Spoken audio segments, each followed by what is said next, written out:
Muy bien. Muy bien. A ver, entonces, no sé si voy a preguntar entonces para saber. Solange, no, Fátima Fernández, ¿quién es? ¿Está por ahí? Fátima Fernández. Fátima Hernández, perdón, Fátima Hernández. ¿Está por ahí cerca? Ruth Valencia, ¿está por allí? Sí, profe, aquí estoy. Cuéntame, ¿qué me puedes hablar de tu Yo le experiencia en esta acabo de hablar semana? ahorita, le acabo de hablar ahorita sobre el video casualmente de...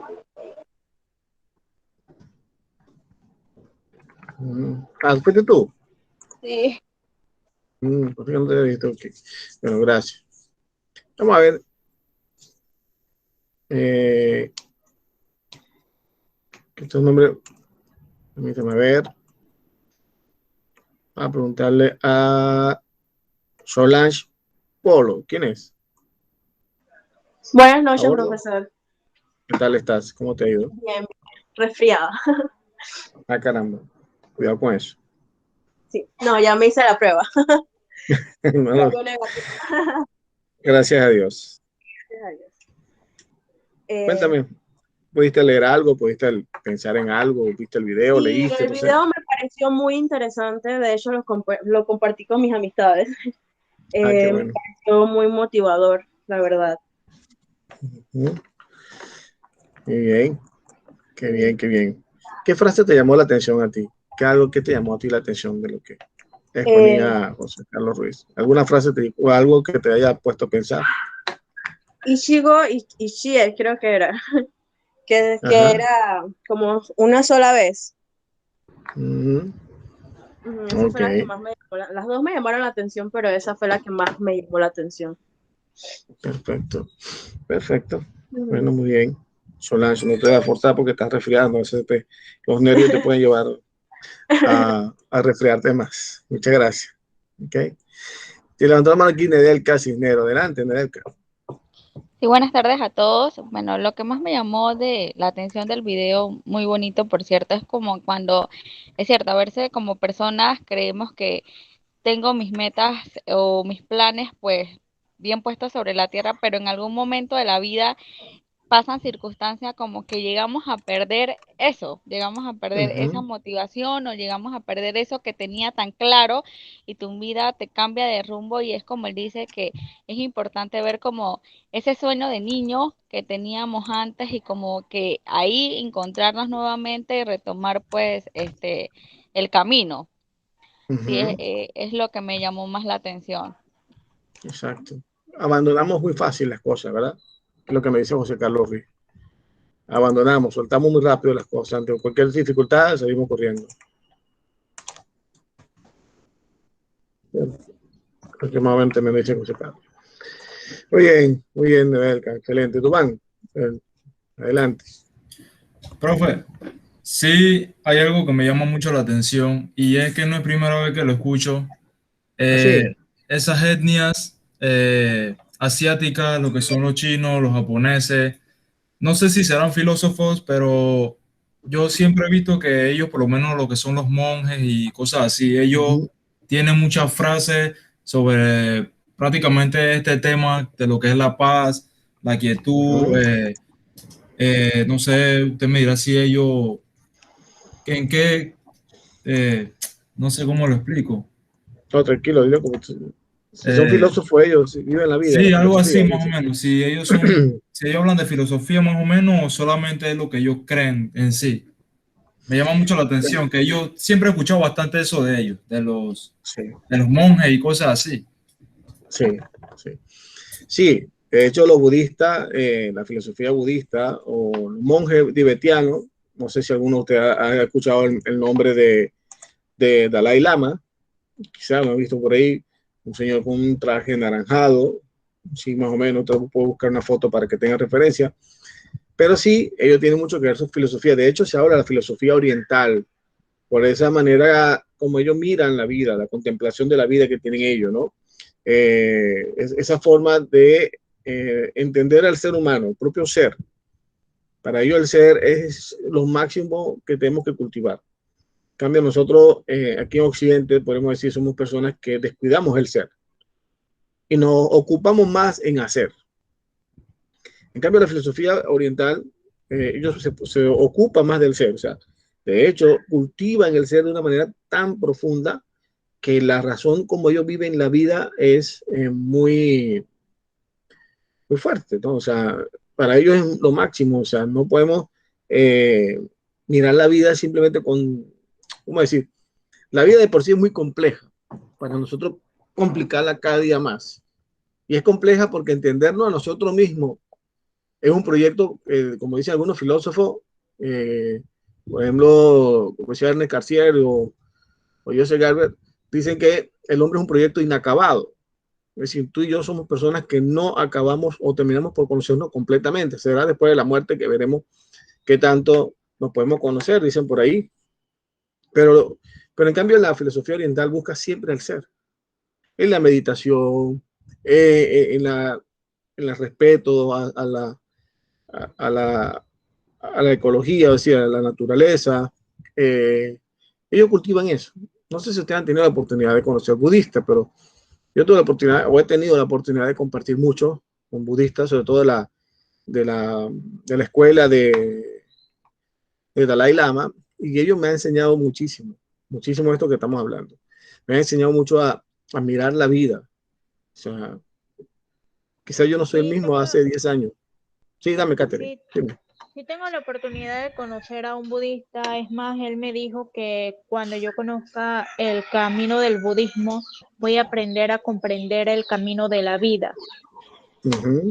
Acá en Panamá, dices tú, ¿pudiste aquí en Panamá?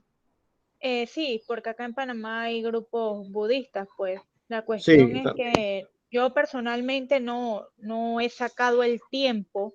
Vaya para allá. uh-huh. Perdón, yo Tranquila. es que estoy con la perra acá y no me deja tranquila. Disculpa. No te Entonces preocupes. yo no he podido sacar el tiempo para conocer más de su religión. Uh-huh. Sí, aquí en Panamá hay una escuela budista llamada lo de Nichiren Daishonin, que son los buditos de la Soka Gakkai. Ellos están, yo he compartido con ellos también, ¿no? Pero lo que quiero decir con esto es, y la pregunta que hacía el compañero, sí, definitivamente ellos tienen un estilo y una filosofía de la vida muy distinta a la nuestra. Que se ocupan de una filosofía de la vida, sí, que se ocupan de una filosofía de, de, de más de pacificación. Aunque ciertamente en este continente asiático hay muchas situaciones particulares, pero ellos sí, entre los japoneses, sobre todo más que los japoneses, sobre todo. ¿Okay? Muy bien. ¿Alguien más, por favor, que me quiera comentar? Pues para poner un poquito el video, unos 5 minutos que estaba de José Carlos Ruiz, para ir entrando más en materia y dando más. Y luego hacer una pequeña reflexión del documento que se puso a leer y una instrucción que quiero dar también al respecto. Y pues nada, vamos entonces a seguir viendo el camino de lo que tenemos que hacer en esta área de la filosofía. Permítame un momentico para colocarle el video de José Carlos, los 5 minutos que tengo por aquí. Los chiquitos. Vamos a entrar, ¿verdad? Me dicen cuando se pueda, si se logra ver. Por favor.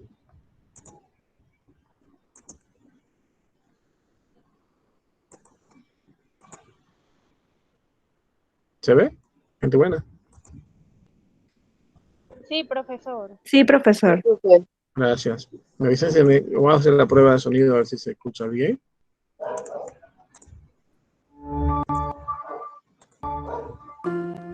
En el estoicismo hay una manera de entender la vida. ¿Se entiende? ¿Se oye? Sí, Sí, se profe, escucha. clarito. Sí.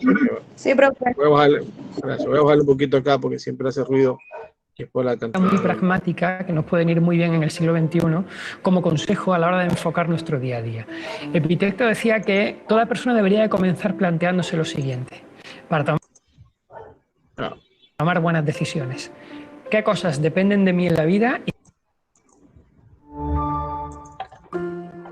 Y En el estoicismo hay una manera de entender la vida muy pragmática que nos puede venir muy bien en el siglo XXI como consejo a la hora de enfocar nuestro día a día. Epicteto decía que toda persona debería de comenzar planteándose lo siguiente para tomar buenas decisiones.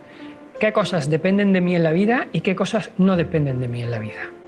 Entonces, cosas que dependen de mí en la vida y a las que le tengo que prestar toda la atención posible y tengo que mejorar en ellas mi toma de decisiones. Mis opiniones. Mis opiniones son mías, de nadie más, tengo que responsabilizarme de ellas y tengo que saber muy bien dónde las doy y hacia quién van dirigidas. Esto es fundamental en el siglo XXI cuando las redes sociales, la velocidad de transmisión del mensaje o de la indignación está por encima del análisis reflexivo. Entonces, la primera cosa que te dice Epicteto es: tus opiniones son tuyas, cuídalas, ¿no? Segundo, tus aspiraciones. ¿A qué aspiras en la vida? Es algo que tienes que decidir tú, y tienes que decidirlo tú desde tus circunstancias y en tus contextos. ¿Cuál es el problema? Que al final las aspiraciones vengan desde fuera y tengas que importarlas. Cuando tú importas una aspiración a nivel personal o profesional, estás poniendo en manos de alguien externo lo que quieras hacer en la vida. Y eso te puede causar una gran insatisfacción. También dice Epicteto: sé consciente de tus limitaciones. Son tus limitaciones, por lo tanto, acéptalas como vienen, pero primero conócelas. Es decir, que no te vengan impuestas desde fuera, sino que seas tú el que seas capaz de manejar esas tus limitaciones. Y por contra, cosas que no dependen de ti y a las que no le deberías de prestar tanta atención o no te deberían de afectar tanto desde el principio, las opiniones de los demás. Es decir, los demás van a opinar constantemente de nosotros. Dice, bueno, intenta darle la medida oportuna a cada opinión. Yo en esto siempre añado, ¿no? Las personas que quieres y las que percibes que te quieren, sus opiniones son muy positivas para ti porque en realidad son personas que tienen aprecio, ¿no? Pero el resto de opiniones, y en esto las redes sociales están a la orden del día, pueden hacerte mucho daño, tanto positiva como negativamente. Y esto es algo que me gusta destacar cuando intento educar a nuestros chavales en el uso de las nuevas tecnologías.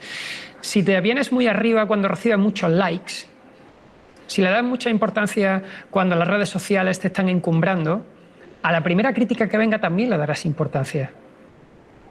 Segunda cosa que no depende de ti, dice Epicteto: los afectos de los demás. Es decir, no puedes empeñarte en que te quieran ni en que gustes a todo el mundo. Así es que intenta buscar una identidad, pero no intentes que los demás tengan unas emociones hacia ti que tú consideres oportunas o no.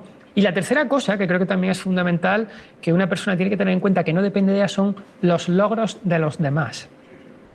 Es decir, hacia donde los demás vayan y lo que consigan no dependen de ti, así es que no dejes que te afecte, y si además son amigos, alégrate por ellos, pero no te obsesiones con igualar los logros de los demás, sino pon una meta en torno a ti y no en torno al otro. Entonces, desde esa perspectiva, yo creo que la filosofía, cuando te vas a la parte pragmática, cuando te vas a las enseñanzas del día a día, puede ser un elemento maravilloso para el pensamiento crítico.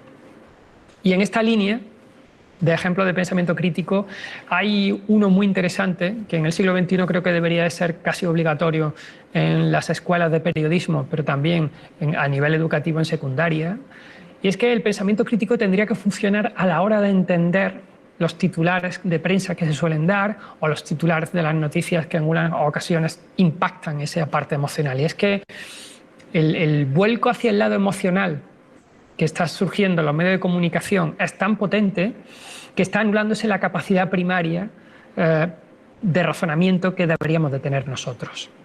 De modo que si yo consigo un titular sensacionalista, yo sé que voy a acudir directamente a tu emoción, o bien de felicidad o bien de indignación, y he conseguido anular tu parte racional. ¿Por qué? Porque he ido directamente a la emoción, ¿no? Esto ya lo sabían los romanos. Cuando en el año 80 el emperador Tito inaugura el Coliseo, lo hace porque, en primer lugar, consigue acabar la obra, ¿vale? Pero lo hace porque en el 79 había estallado el Vesubio y se había llevado por delante Pompeya y el Culano, y en el 80 un incendio asola un tercio de Roma, y encima una plaga, creemos que era la peste, se carga la otra parte. Entonces Tito ve que su reinado estaba a punto de claudicar y decide inaugurar el Coliseo, acelera la finalización del mismo y lo inaugura. Y da 100 días con sus mañanas y tardes de espectáculo gratuito para todo el pueblo de Roma. Y todos los días en los sótanos del Coliseo se hacían 1000 hogazas de pan y se repartían en los descansos a todo el público. A partir de ahí, cuando terminaron los espectáculos, el reinado de Tito permaneció sin ningún problema porque sabía que se había ganado al público a base de dos cosas muy sencillas, que es pan y circo, ¿no? Bueno, pues en el siglo XXI el pensamiento crítico tiene que estar teledirigido para darnos cuenta de que si no utilizamos esa capacidad de análisis de la realidad, al final se impone el circo y estás constantemente en una dinámica de entretenimiento que hace que no estés atento a lo que realmente hay de fondo. De ahí mi insistencia, ¿no?, mucho en que intentemos educar a la gente desde una perspectiva con un foco de apertura ancha, porque si olvidamos el contexto, al final, cuando descontextualizas, estás olvidando la verdad y la realidad.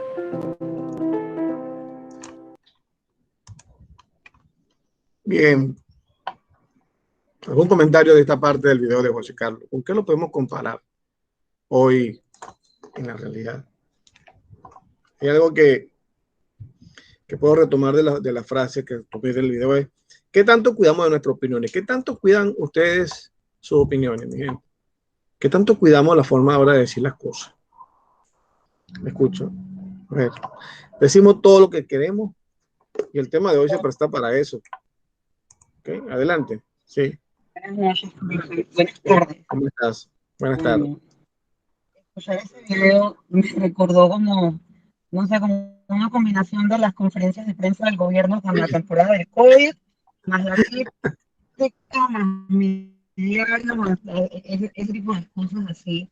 Pero respondiendo a la pregunta que hace, yo creo que es importante decir todo lo que uno piensa, pero no es el qué, sino el cómo uno lo dice. Y bueno, creo que a medida que pasa el tiempo, uno empieza a tener cierta madurez y a controlar el temperamento y a conectar, ¿no? O sea, porque digo, es difícil, pero no imposible. Pero cuando uno aprende que tú diciendo todo lo que piensas, todo que entiendes que no hay ideas tontas, no hay preguntas tontas, no hay, o sea, no tienes por qué competir con nadie, como decía el señor, que no escuché el nombre, José Carlos realmente, o sea, ¿por qué te José Carlos, y por qué te estresas por lo que le pasó a otro, por el logro de otro?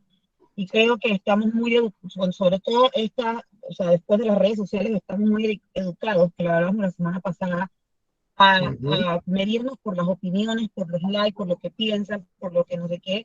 Y bueno, básicamente eso, ¿no? Pero me recordó mucho a las conferencias de prensa sensacionalistas donde iban a decir algo y mejor como que todos nos mirábamos así como medio suspenso para crear esa sensación de pan y miedo. Me gustó esa nueva frase.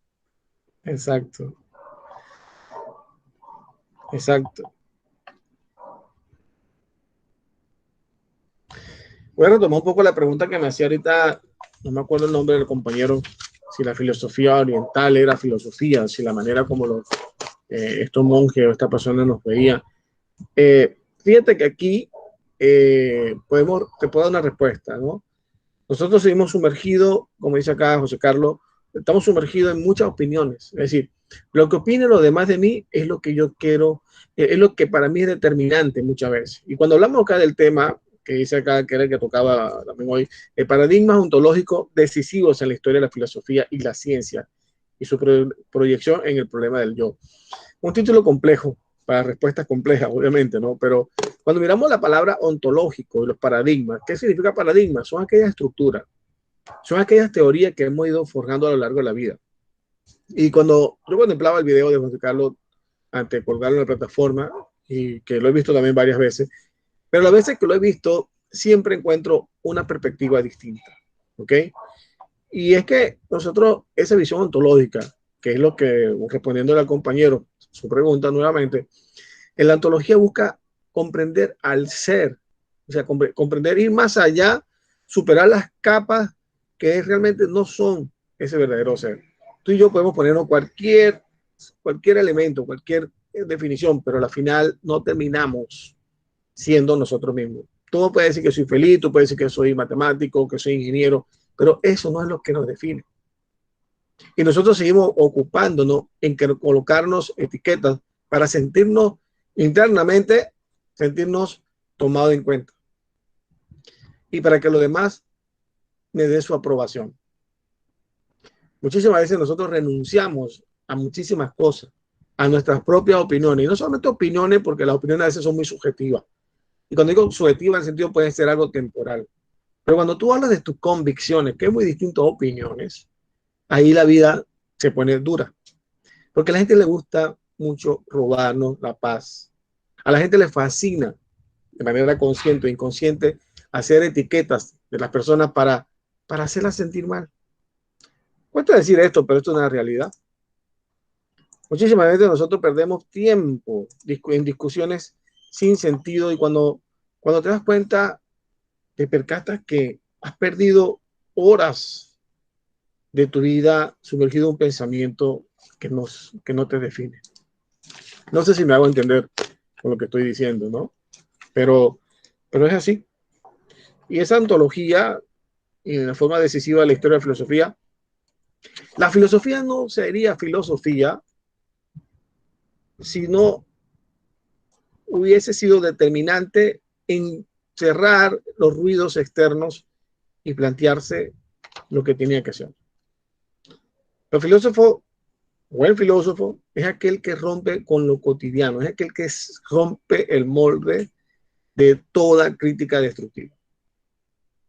¿Usted cree que los filósofos como Platón, Aristóteles, Kant, Heidegger, qué sé yo, lo que podemos mencionar, ¿usted cree que no le recibieron crítica? ¿Usted cree que la misma gente, incluso sus propios colegas, no le insistieron en burlarse? Y si ellos se hubiesen detenido a la burla de la gente, ¿hubiesen dejado todo el legado filosófico que hoy conocemos? ¿Qué hubiese pasado? Y se me ocurre en este momento que estamos haciendo la clase, ¿qué hubiese pasado si Kant o un Aristóteles estaría sumergido en las redes sociales y resulta que recibe 1000 críticas porque resulta que Aristóteles se puso a hablar de la felicidad o Kant que puso a hablar sobre los juicios a priori y posteriores? O sea, ¿cuántas críticas le hubiesen dicho? Oye, tú estás loco, man. O sea, ¿qué locura estás hablando? ¿Qué es eso de conocer el ser? O sea, brother, céntrate. Porque así somos nosotros como sociedad. Nos encanta criticar de que el otro avance. ¿Ok? ¿Alguien puede leer esta frase para darle paso a la persona que pidió la palabra por ahí? ¿Alguien puede leer esta frase? El sabio puede cambiar de opinión, el necio nunca. Kant. Exacto. Immanuel Kant, en un momento lo vamos a conocer acá, pero es cierto, es cierto. El sabio puede cambiar de opinión. Es decir, lo que personas sabias somos aquellas personas que somos capaces de reconocer que tú sabes. Que tú sabes. Muy bien, le doy la paso a Denis y a Denis, y después viene Edgar. Adelante, Denis, por favor. Eso que usted dijo sobre que si hubieran seguido criticando, me recordó mucho el caso que pasó aquí de una entrenadora que es como que cree en la espiritualidad, pues entonces como que una gente aquí no está acostumbrada a esos términos que yo usaba de la tercera dimensión y eso porque la veían como loca, pues, o sea, a mí me daba rabia porque yo sí soy creyente de eso, pues, y me daba rabia como la gente decía que estaba loca, que no sé qué, y ella aún así no le importaba y seguía dando su opinión de que tenemos que despertar, de que no solamente es hacer ejercicio, sino sanamos internamente, y eso me gustó de ella, que pese a las críticas de los demás, ella seguía siendo, con su postura firme, pues, de que no solamente es entrenar el cuerpo. Totalmente, totalmente. Y es cierto, Denise, es cierto. Te voy a hacer un comentario y vamos a darle paso a Edgardo. Adelante, Edgardo.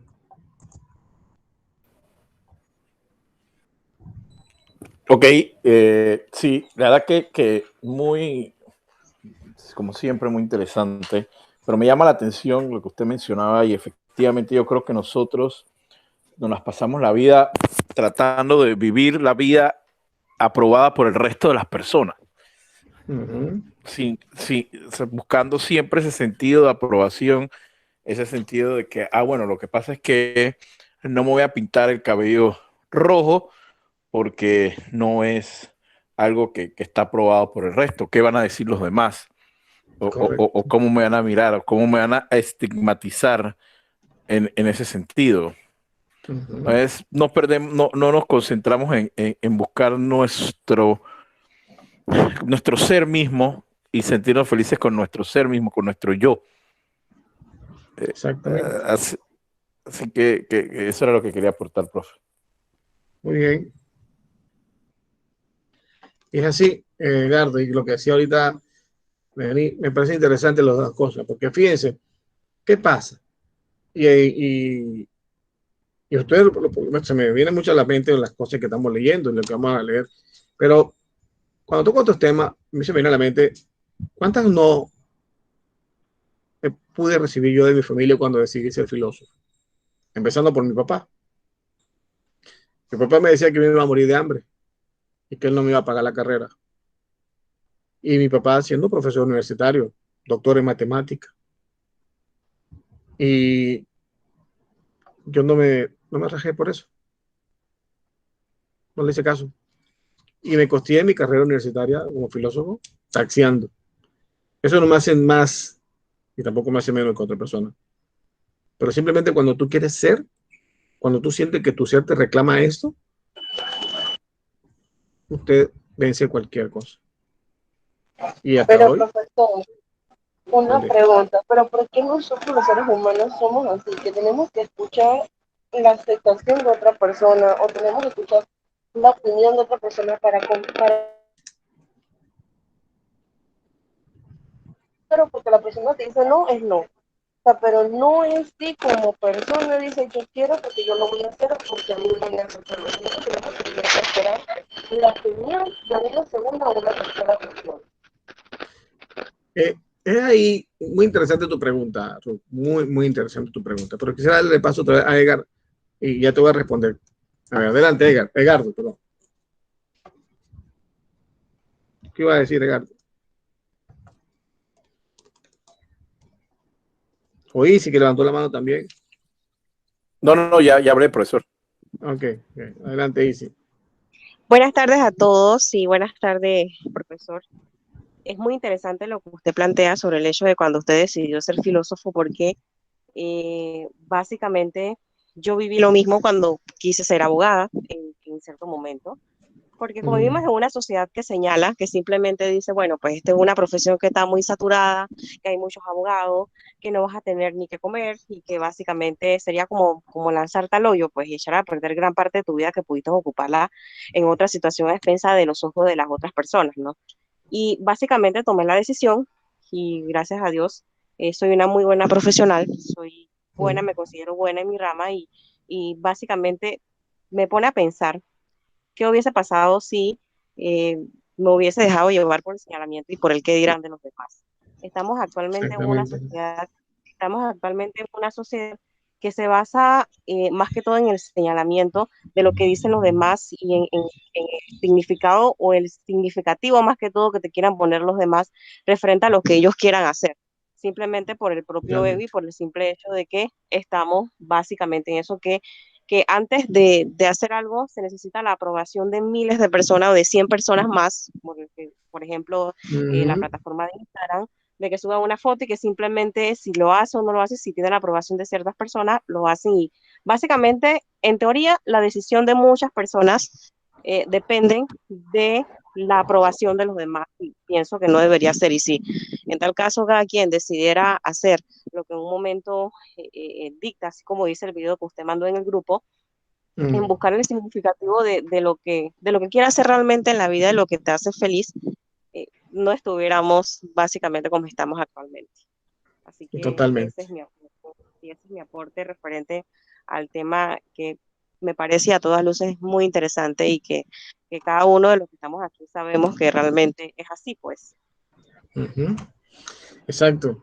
Y eso es lo interesante, ¿no? El detalle es que muchas veces nosotros, y respondiéndole a el que hizo la pregunta, que por qué estamos dependiendo de la aprobación del otro, es que nosotros no nos escuchamos a nosotros mismos. Y eso algo viene de la educación de la casa muchísimas veces.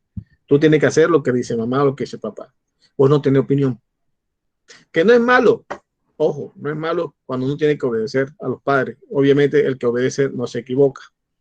Pero cuando digo en el sentido es que nosotros nos cuesta mucho ser autónomos.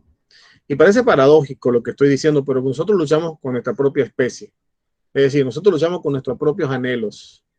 Todos nosotros deseamos ser felices, pero terminamos siendo infelices. ¿Ve? Todos nosotros queremos conquistar muchos sueños, pero terminamos dejándolo a un lado. Y por eso el tema de la ontología, para llegar al verdadero yo, ustedes como formando que van a estar en la psicología, es ahí donde deberían preguntarse ustedes, ¿realmente soy yo, mi propio yo, o soy un yo inventado? Podría parecer loco lo que estoy comentando, pero en la medida, esto es algo que se puede lograr de una manera, diría yo, un poco práctica. Si tú y yo nos sentamos a escribir quiénes somos realmente, y empezamos quitando los clichés, y empezamos quitando los stickers que tenemos encima, te vas a descubrir con una persona que muchas veces no es nada. Pero es como dice Sartre, desde esa nada, tú puedes comenzar a hacer. Sartre, un filósofo contemporáneo, en una de sus obras llamada El ser y la nada, lo plantea de esa perspectiva. El ser nada no significa que seas un desamparado. El ser nada significa que lo que tú creías que eras no lo es. Por lo tanto, puedes iniciar nuevamente a ser, sí, realmente quién es ese ser. Y ese es el reto que tienen ustedes como futuros, y como yo les invito a ustedes que se vean ya como psicólogos.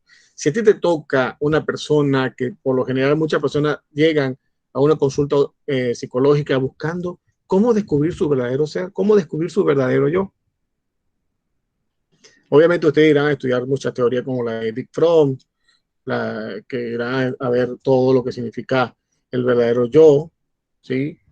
Y eso le tocará en un momento, pero cuando él lo plantea desde el punto filosófico es cómo haremos nosotros la diferencia, cómo puedo ya ayudar o guiar a una persona que se descubra si yo todavía estoy sumergido en mi caverna, en mi propia baticueva y ni siquiera puedo salir a la luz. Y a veces nos cuesta a nosotros descubrir esa verdadera luz por dos razones. Una, que somos incrédulos de nosotros mismos. Y dos, porque nos cuesta creer y asimilar que somos gente de virtudes. Así de sencillo, Ruth. Nosotros nos gusta más esperar que el otro me critique a que el otro me aplaude. Dígame si estoy equivocado en la afirmación que voy a hacer. ¿Cuántos de ustedes, a veces cuando sonríe mucho, no le viene automáticamente un pensamiento y dice, qué cosa mala me va a pasar porque me estoy riendo demasiado?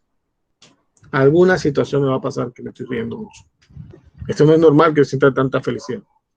¿Le ha pasado a usted alguna vez, mi gente? Les pregunto. ¿Han experimentado eso? Sí, a mí siempre me pasa eso. ¿A ti te Sí, a pasa mí eso? me ha pasado. Sí, tiene toda la razón. ¿Sí? Venimos con un sistema de creencia que nos roba todo. Tenemos muy arraigados nosotros los no. Muy arraigado. No puede ser feliz porque eso está destinado a ciertas personas. Tú no puedes hacer esto porque tú no perteneces a esta clase social. Tú no puedes hacer tal cosa porque tú no tienes mérito para eso. Si tú siempre has sido un vago que vas a estar estudiando psicología. Vos. Sí. Si tú empiezas a revisar los no que hay alrededor, las críticas que hay alrededor, muchísimas veces de manera inconsciente, y la forma inconsciente no significa que sea desconectado del mundo, sino inconsciente que vamos guardando, vamos almacenando eso, que de una u otra manera va saliendo de vez en cuando y se convierte, perdón, no sé si ustedes han visto la película de Harry Potter. ¿Algunos de ustedes han visto la película de Harry Potter? ¿Son fanáticos de Harry Potter? Le pregunto. Sí, Sí, la he visto algunas. Aunque no soy tan adepto a los libros. Ok, pero la película la habrá visto, ¿no? Por lo menos. Pero entonces en Harry Potter están los llamados dementores, esos dementores que se llegan para sabotear todo. Bueno, así nos pasa a nosotros con los no. Son esos pequeños dementores que vienen a quitarnos nuestro verdadero yo y nuestro verdadero ser. ¿Ok? Y es lo que decía Kant ahí en la frase, la opinión. O sea, el sabio puede cambiar de opinión, el necio nunca. O sea, que tú cambies tu opinión sobre ti mismo, eso no es malo, eso es sabio. Porque yo era un flojo y yo no creía, bueno, pues la podemos cambiar, hombre. Profesor, usted sabe algo que yo he aprendido bajo mi propio proceso de vida.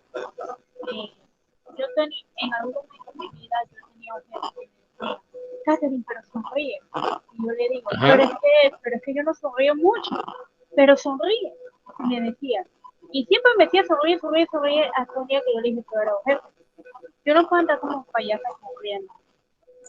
La cuestión fue que yo empecé a sonreír, empecé a sonreír, empecé a sonreír. Y a la final del camino, después de un año, yo me di cuenta.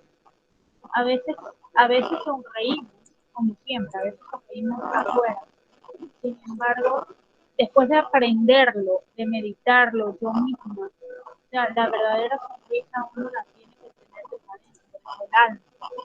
Si uno tiene una sonrisa desde el alma, eso es, o sea, se te brota por todos lados, el cuerpo, Ujú. los labios, los ojos.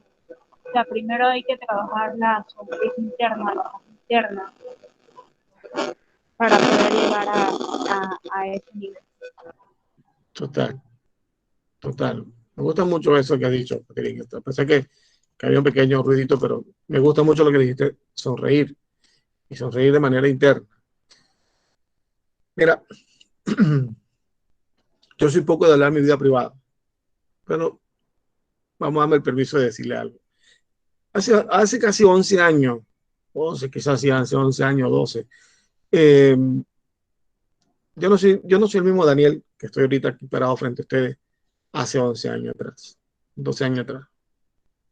¿Qué cambió? ¿Qué razón ontológica? ¿Qué cambio ontológico hubo en mí? El hecho de estar al borde de la muerte. ¿Okay? Y le escuché ahorita a Denis, por eso que creo, perdón, quisiera manifestarle un poco esta pequeña opinión. O sea, hace 11 años yo era así como escuchaba a Denis, una persona escéptica, una persona que todo lo que me hablaran de espiritualidad, de cosas esas, yo la rechazaba. Pero la vida es muy pedagógica y el Supremo, Dios, como usted quiera llamarlo, el Todopoderoso, como quieran llamarlo, tiene su pedagogía y se vale de muchas cosas. Y ese momento de estar así, en el borde de la muerte, estar en una unidad de cuidado intensivo, perdón, durante casi 9 meses, ¿sí? Me permitió a mí entrar en una profunda revisión de mi verdadero yo y una profunda meditación ontológica de quién es Daniel Brito. Y eso me permitió a mí cambiar mucho. Me permitió renovarme como persona, como ser humano. Y me permitió desempolvar las verdaderas convicciones. Muchas veces no estaba desconectado de mi propia historia de vida. Muchas veces juzgaba eso. Y en ese tiempo de estar tirado en una cama durante casi 9 meses, en donde tú escuchabas a veces a las personas, pero tú no podías hablar, es la experiencia más insoportable que tú puedas tener, ¿sabes? Y es donde tú descubres que el verdadero sentido de la vida no está cuando señalamos así, sino cuando señalamos así, tipo pistolista, como hacen los niños. Cuando yo hablo de mi propio ser al otro, cuando yo le doy algo positivo al otro. Muchas veces estamos acostumbrados a señalar, a juzgar, a enjuiciar, pero muy poco estamos acostumbrados a renovar, a construir. Si tú y yo, por ejemplo, agarramos una hoja en blanco y la trituramos, ¿va a volver a su estado original? Le pregunto, ¿vuelve a su estado original? No. No. Sencillamente no, es imposible. Así pasa cuando tú y yo permitimos que entren nuestros pensamientos negativos internamente. Arrugamos el alma. Y para que el alma vuelva a su estado original, hay que pasar un proceso. Y eso hace la filosofía. La filosofía te invita a descubrir que tú no eres una circunstancia, tú eres un ser. La filosofía te invita a descubrir que cada situación es límite que tenemos en la vida, así sea la que tú puedas denominar, la que la vida te ha permitido vivir, no te define. Que muchas veces las dificultades que atravesamos tienen fecha de vencimiento. Solo espérate un tantito y deja de quejarte. Que no es fácil. Y es ahí donde nace la filosofía. Por eso le acabo de mencionar hace ratico que cuando la filosofía empezó y toda su historia filosófica, si los filósofos se hubiesen dejado amedrentar por todas las críticas, no existiera la filosofía hoy, como la conocemos. Estoy casi de eso convencido cada día. Entonces la filosofía es eso, es romper siempre. Hoy estamos aquí estudiando filosofía, un viernes, que nos podemos estar tranquilamente paseando, pudiéramos estar haciendo súper, o pudiéramos sencillamente estar haciendo sentado en la mesa de la casa o, no sé, en la sala, ¿sí? Viendo qué poner en Netflix y buscando algo refrescante para saborear la semana, ¿verdad? Pero estamos acá intentando escuchar la filosofía. Y creo que cada vez que usted y yo tomamos parte de la filosofía o la dejamos que ella entre, no somos lo mismo. Y muchas veces usted puede preguntar en la calle qué es la filosofía. Ah, eso es para loco, eso no sirve, eso no da producción. La gente te dice eso. Cuando yo le digo a la gente que soy filósofo, la gente se asombra porque piensa que el filósofo tiene que ser una persona barbúa, desaliñada, con el cabello largo, podrido, no sé. ¿Ve? O por lo menos en la facultad donde yo estudié, pensábamos que los filósofos éramos todos así.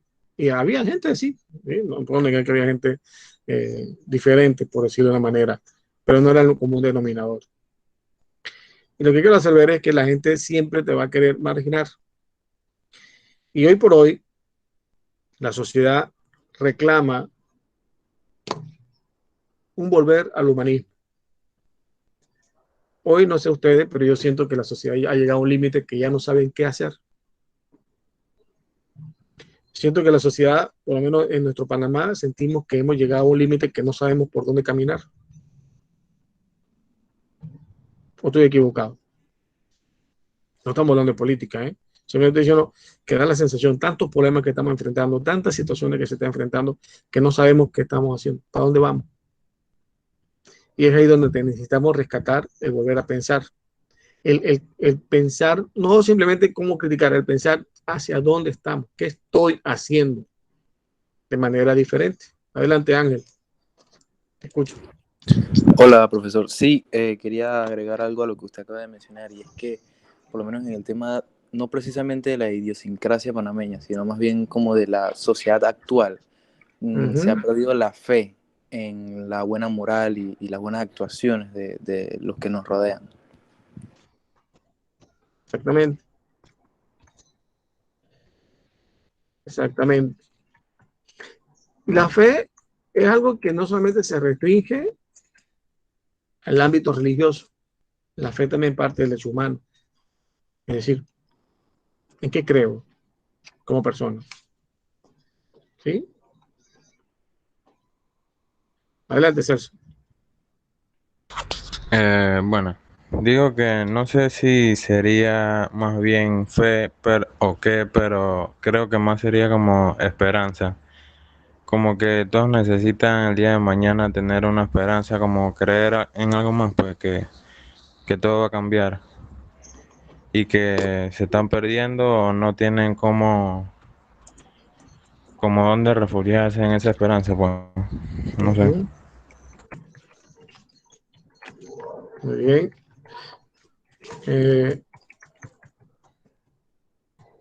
Sí, la fe, la esperanza, Chávez, Celso, perdón. Carlos, perdón, Chávez. Celso, la esperanza, sí, pero a veces la esperanza la entendemos como algo de ser muy pasivo. O sea, a veces la gente ha entendido eso, ¿no? Yo, por ejemplo, pensaba y era uno de los que creía que después de la pandemia íbamos a ser una mejor sociedad, un mejor momento, íbamos a renovarnos en muchas cosas, pero da la sensación de que no es así. Durante el tiempo de pandemia, pareciera que ha salido lo peor de nosotros. Si ustedes que caminan en las redes sociales pueden darse cuenta que cada día las redes sociales son tóxicas, muy tóxicas. Y la sociedad también se ha vuelto tóxica. Sí, puedo compartir contigo, Celso, que dice que la gente ha perdido la esperanza, pero muchas veces esa esperanza está fraguada en tercera persona y no en nosotros.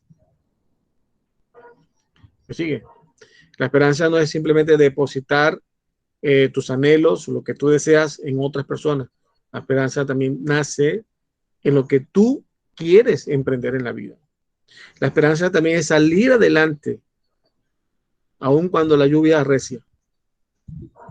Pero nosotros tenemos la esperanza de que otros solucionen, que venga alguien más poderoso y nos solucione las cosas.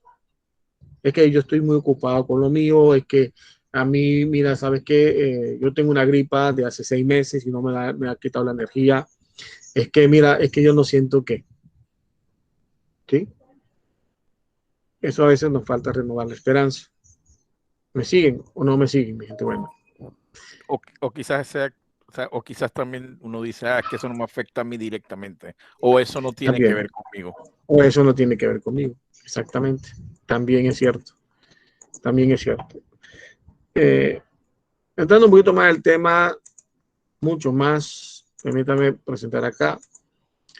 Dice acá que la filosofía y filosofía de la ciencia y la cuestión del realismo. ¿Qué tan realistas somos nosotros? Estoy tomando alguna idea del texto que está colgado allí. Dice acá que la concepción de la filosofía como una actividad extremadamente recursiva en su aplicación al saber científico, a la ética y a la pedagogía.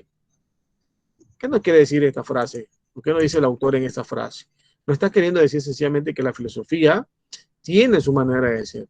La filosofía es recursiva. ¿A qué recurre la filosofía para descubrirse como ciencia, si quieren llamarlo de esa manera? ¿A qué recurre? Recurre a la propia experiencia humana. La filosofía recurre a lo que está a su alrededor, las luces y las sombras para las cuales la sociedad humana está atravesando. Ahora vamos a llevarlo al plano de la psicología. La psicología es psicología porque recurre ¿a quién? ¿Cuál es su fuente de estudio? ¿Cuál es la esencia que marca a la psicología? ¿Me pueden responder ustedes? A ver.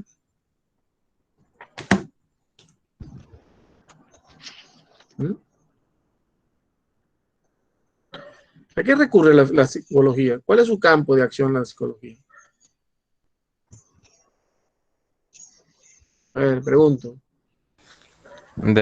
Como de tratar de entender mejor el pensamiento humano. Ajá. Eso hace la psicología. Entender un poco el pensamiento humano, o va más que todo a cómo piensa y cómo actúa el ser humano. ¿Hacia dónde se conecta ahí? Les pregunto.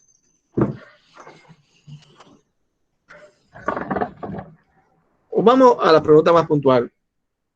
Edgardo, ¿para qué vos te quieres hacer psicólogo? Edgardo Casal. Sí. ¿Para qué vos te querés hacer psicólogo? Realmente me apasiona el entendimiento del mismo ser, de las personas, de poder comprender un poquito más esa esencia del ser humano. O sea, es algo que he empezado a aprender y quiero especializarme en eso. Y me ha gustado, me ha llamado la atención eso, entender al ser. Pero entender o ser, ¿tú lo crees como una pasión? ¿Lo ves complejo? ¿Cómo lo miras tú? ¿Cómo lo evalúas? ¿Qué criterio le das tú? Wow, una pregunta interesante. Y ahora a mí me apasiona porque la verdad que desde lo empecé a ver, pues, y lo empecé a estudiar y empecé a cada vez más interesarme en entender al ser, y va también mucho con la profesión que tengo, que es en el área de ventas. Aparte de soy coach, pero estoy en el área de ventas. Entonces, increíblemente, cuando me empezaron a hablar de herramientas que yo podía tener, como programación no verbal, por ejemplo, tipo de una persona, por ejemplo, cuando estás conversando y cruza los brazos, ¿qué significa eso? ¿Qué significa cuando se toca la nariz? ¿Qué significa cuando te cruza las piernas y está mirando hacia la puerta? ¿Qué tipo de personalidad tiene? Si es una persona dominante, ¿cómo debes tratar a esa persona dominante? Leía en estos días que alguien decía, las personas no quieren que los trates como a ti, las personas quieren que los trates como ellos son. Exactamente. Todo esto me ha llevado a ese pensamiento, y ahora la verdad que me ha encantado, y tengo que confesarlo, profesor, cuando vi filosofía y escuchando a mi suegro, dije, ay, en la vida vamos a hablar de Platón, Sócrates, toda esta historia, que bueno, y de verdad que le ha dado una connotación totalmente diferente, y gracias por eso también. Bueno, ojalá algo diferente, claro, intentamos, ¿no? Pero sí.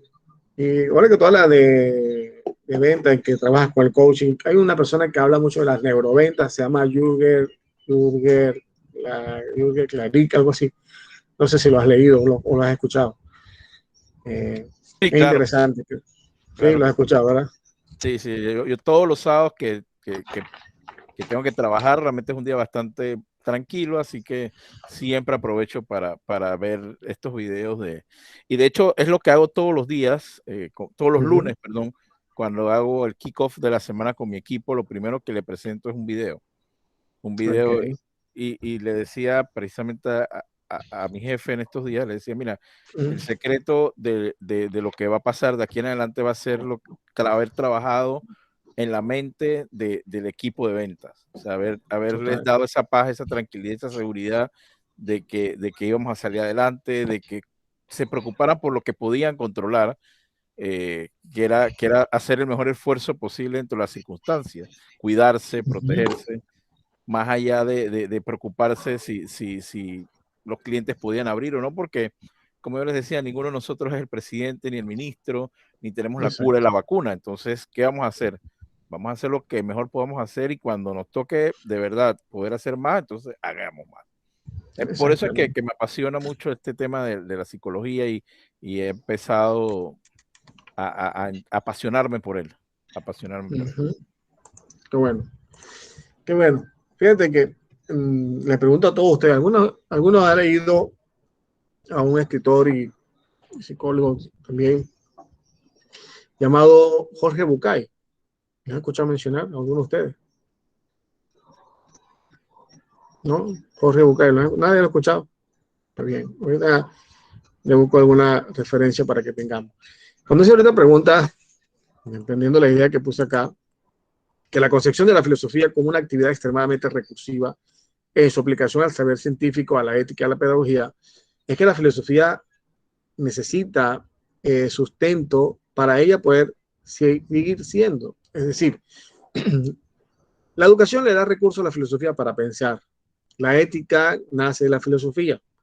La ciencia, como entendemos nosotros la ciencia, le da motivos a la filosofía para pensar y de hecho hay un aspecto que se llama filosofía de la ciencia, un estamento llamado filosofía de la ciencia.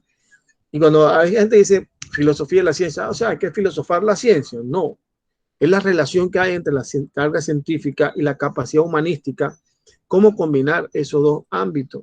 Porque es muy fácil decir, yo le escucho a mucha gente, o tengo un familiar, un primo que él es científico realmente, de carrera científica, y trabaja para una entidad muy, muy famosa, y él le dice que el humanismo no existe, que todo lo que aquello que no se comprueba no existe. A veces hemos tenido nuestras diferencias, ¿no? Obviamente.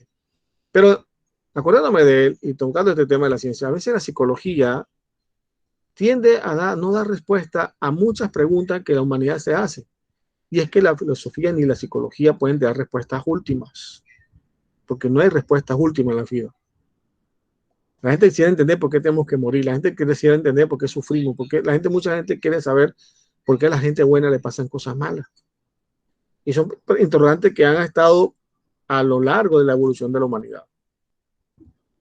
Pero la filosofía busca dar respuesta a eso, no respuesta, busca dar ciertas luces, recurre a esas inquietudes que puede tener la humanidad con respecto a esos temas, pero no da soluciones.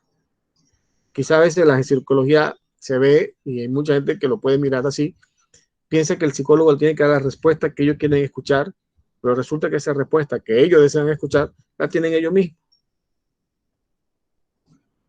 ¿Sí me hago entender? La otra dice acá, por las problemáticas filosóficas que planteaban la ciencia formal y la física, que fue el núcleo de las motivaciones intelectuales explotadas por concepción heredada, dio paso a la filosofía de la biología, a la filosofía de las ciencias sociales y a lo que llamamos como el título colectivo de ciencias cognitivas. ¿Qué significa tener cognición? ¿Qué significa una ciencia cognitiva, mi gente? La ciencia que busca comprenderse, que busca entender el saber, que busca cómo ese saber que tenemos se hace ser y se hace en el hacer. Entonces, esa medida, si lo miramos una visión mucho más pragmática, una visión mucho más práctica en nuestra vida, ¿qué tanto conocemos de nosotros? Y vuelvo otra vez a la pregunta, ¿qué tanto me conozco yo? Si yo le digo a ustedes, descríbame 5 virtudes de cada uno de ustedes, ¿cuál sería esa virtud que me dirían? Por ejemplo, vamos a ver quién le pregunto. Acá. Vamos a buscarle aquí.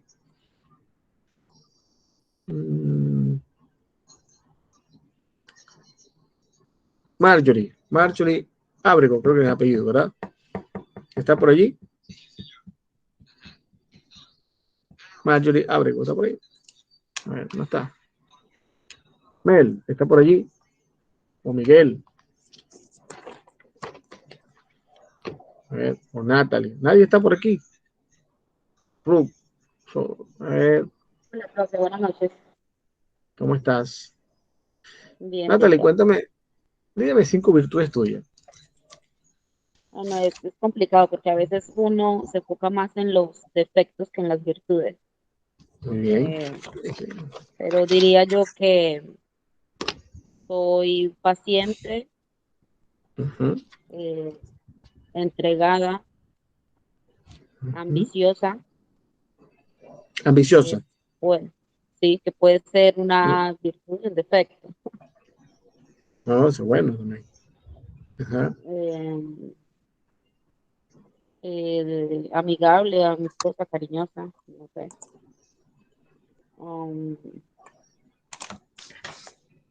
No sé. Ahorita no se me ocurre nada más. Bueno, vamos a hablar de un tema favorito tuyo. Dime algunos defectos tuyos. Uy. Uy. A veces pienso mucho en las cosas. Se me dificulta mucho tomar una decisión. Okay. Eso es algo que en lo que tengo que trabajar y estoy trabajando. Perfecto. A veces me ahogo en un vaso de agua, aunque tengo mucha paciencia y siempre trato de buscar la solución. A veces me ahogo en un vaso de agua.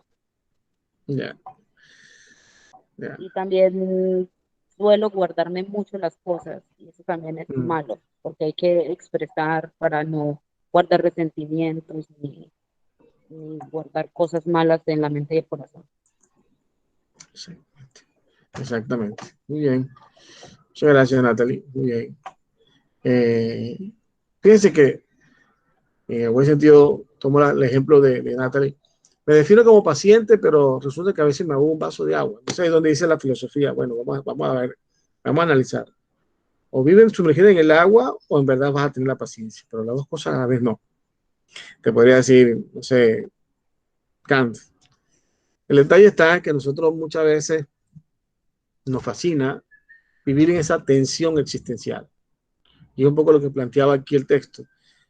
La historia de la humanidad se ha construido en querer asumir la verdad absoluta. Yo soy psicólogo, tengo la verdad absoluta, soy filósofo, tengo la verdad absoluta, yo soy científico, tengo la verdad absoluta, yo soy matemático, tengo la verdad absoluta, yo soy religioso y tengo la verdad absoluta.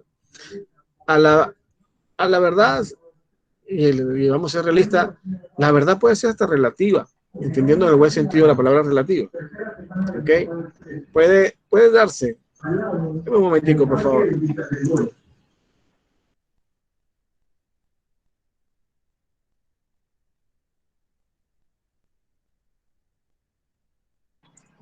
Ok, disculpe que pasó un vehículo con un parlante.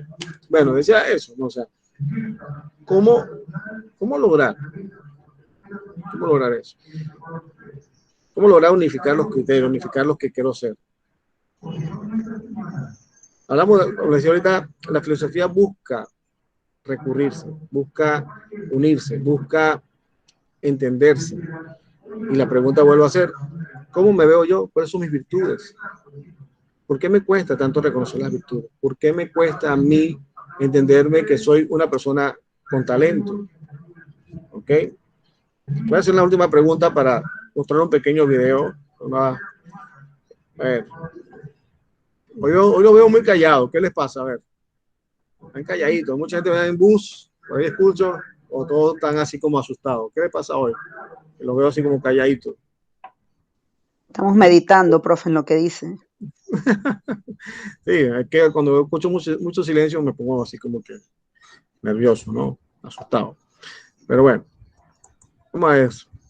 una cosita acá más. Filosofía de la ciencia. Quiero resaltar esta frase, la filosofía de la ciencia, que lo tomé del artículo que le puse a leer.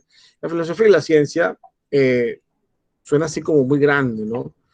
Pero la filosofía de la ciencia lo que busca actuar o busca entender cómo la humanidad en todas sus producciones intelectuales, en todo el impacto que ha tenido en el ser del ser humano, sigue dando cabida a la capacidad de conocernos, sigue dando cabida a la capacidad de entendernos y sigue dando cabida a la capacidad de ver el mundo de forma diferente. Por aquí dice que cuando los filósofos de la ciencia, de la moral o cualquier de la educación se ponen a reflexionar, llevan a cabo una manera sistemática y hacia el límite una capacidad que hasta donde sabemos es exclusivamente humana.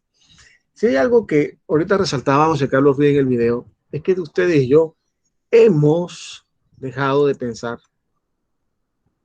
En el artículo que le puse a leer hay una discusión muy fuerte sobre la inteligencia artificial y hay toda una discusión tremenda. Porque nosotros le hemos dado la categoría de inteligente a la inteligencia artificial. De hecho, lo decimos con mucha recurrencia, ¿no? El teléfono es inteligente, esto pareciera que me leyera la mente y así sucesivamente, ¿no? La verdad es que los algoritmos que últimamente se están generando, cada día se logra como posicionarse a ciertas actividades que son netamente humanas. Pero eso no es algo casual, eso es algo de un patrón que se ha venido estudiando años tras años, año tras año. Ese perfil de cada ser humano permite llevar a la ciencia, permite llevar a todo lo que estamos teniendo a un límite, a conocerlo. No sé si ustedes, los que son usuarios de Instagram o quizás incluso de Twitter, no se han dado cuenta que siempre les llegan muchos anuncios, mucha publicidad de lo que más les gusta a uno. Pregunto, ¿no les llega esa publicidad constante de ciertas notificaciones, incluso de personajes, de comida, de publicidad? Es una manera de que esta inteligencia artificial no ha ido estudiando, no ha ido viendo el perfil, nos ha ido viendo cuáles son los gustos. Y no es que nos estén, como muchas veces se ha generado una teoría por ahí que nos están espiando. Quizás sí, quizás no, no lo sé. Pero lo cierto es que todos esos algoritmos de cuando tú mueves en tus redes sociales y te navegas por cada una de esos senderos, como llamo yo, te logran ir descifrando, aproximando a esos gustos que tú y yo tenemos. ¿Qué tiene que ver esto con la filosofía? Y algo que decía ahorita José Carlos Ruiz, es que usted y yo hemos abandonado la capacidad de pensar. Y como hemos abandonado la capacidad de pensar, cualquier opinión que nos den es válida. Y eso es terrible. Porque muchas veces, como iniciábamos ahorita, si tú y yo dependemos de la aprobación de los demás, entonces realmente nunca vamos a ser felices. Porque mucha gente nos critica, si estás gordo, porque estás gordo, si estás flaco, porque estás flaco. Si te apareció una cana, porque te apareció una cana. Si no te tienen una cana, no tienes cana. A veces me da risa a la gente, yo me lo escucho así, oye, ¿por qué fulano tal no se ha casado? ¿Y cuándo te vas a casar? ¿Y cuándo te vas a casar? Y yo no siempre se preguntaba, pero bueno, o sea, tú me quieres transmitir tu amargura. O sea, ¿cuál es el problema que si me caso o no me caso? ¿Sí? Entonces hay momentos que uno pone que la gente dice, y tú no vas a hacer esto, y tú no hagas esto. Brother, vive tu propia procesión y deja a los demás ser como son. Es lo que nos pasa y es lo que hace esto lo que acabo de decir. Cada filosofía, la filosofía cuando estudia desde la visión de la educación, la filosofía de la moral o de la ciencia, lo que busca es hacer despertar la conciencia de que no hay individualismo, de que todo es una sincronía, de que tanto una rama de saber se conecta con otra rama de saber. Ya hoy no se puede hablar de una disciplina exclusiva como se veía hace, no sé, años atrás. Ya la matemática no se estudia sola, ya no la filosofía se estudia sola, todos estamos conectados e interconectados. Ya hoy hay una transdisciplinaridad, o sea, trasciende las cosas. Y un ejemplo, voy a tomar el caso de Edgardo Casal. Las ventas, anteriormente había una manera de atenderlas. Ahora el que se dedica a las ventas y el que maneja o lidera el equipo de ventas tiene que incluir inteligencia emocional, tiene que incluir tácticas y técnicas de comunicación asertiva, tiene que incluir la psicología ejecutiva, o sea, todo, o la programación neurolingüística, todo y cada una de las herramientas que puede existir y que apoye y que sea necesario para que ese equipo de ventas sea líder. No me acuerdo quién de ustedes es abogado, que decía, abogada, algo así. También, de una otra manera, el abogado tiene que convertirse y formarse para manejar un cliente en múltiples maneras. Tiene que entender su psicología, su afectividad, sus emociones. O sea, cómo lidiar con una persona cuando el abogado no se entrena para ser psicólogo o no se entrena incluso para ser un confesionario, pero tiene que asumirlo. Entonces, lo que quiero hacer ver es que las disciplinas de estudios ya no quedan de manera parcial, de parcela.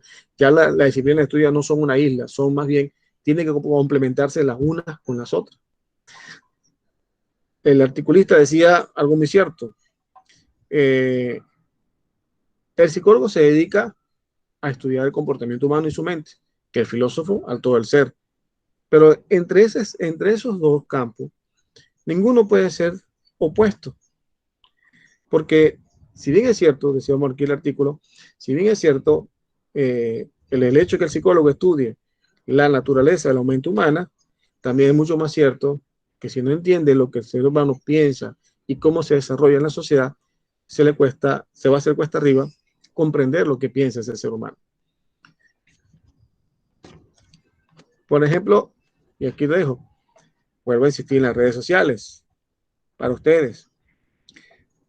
¿Cuántos de ustedes gastan tiempo viendo un noticiero TVN o prefieren irse más bien a enterarse de la noticia a través de las redes sociales? ¿Por dónde van ustedes? ¿Qué asumen ustedes? ¿Por las redes sociales o se sientan a esperar los noticieros como antes hacía en los 3 momentos o en cualquier hora del día? ¿Cómo hacemos ustedes? A ver, pregunto. La verdad, Yo voy por las redes sociales, profesor. Redes sociales, la verdad. Adelante, Catherine. Dime, Catherine. Las redes sociales. redes sociales. Exacto. Redes sociales, perfecto. ¿Por qué? ¿Por qué las redes sociales? A ver, Natalie, doña. A ver, Natalie. Ambas. Ambas. Veo las noticias de él y veo las noticias de mi país también. Pero también me informo en las redes porque se entera uno de cosas diferentes en las que dan en las noticias. Entonces, Algo veo las diferente. dos. No me informo solamente en las redes porque para mí es necesario ver las noticias, siempre las veo. Pero en las redes también se entera uno de muchas cosas. Ujú. Muy bien, pero fíjense, y le doy paso a Camiri.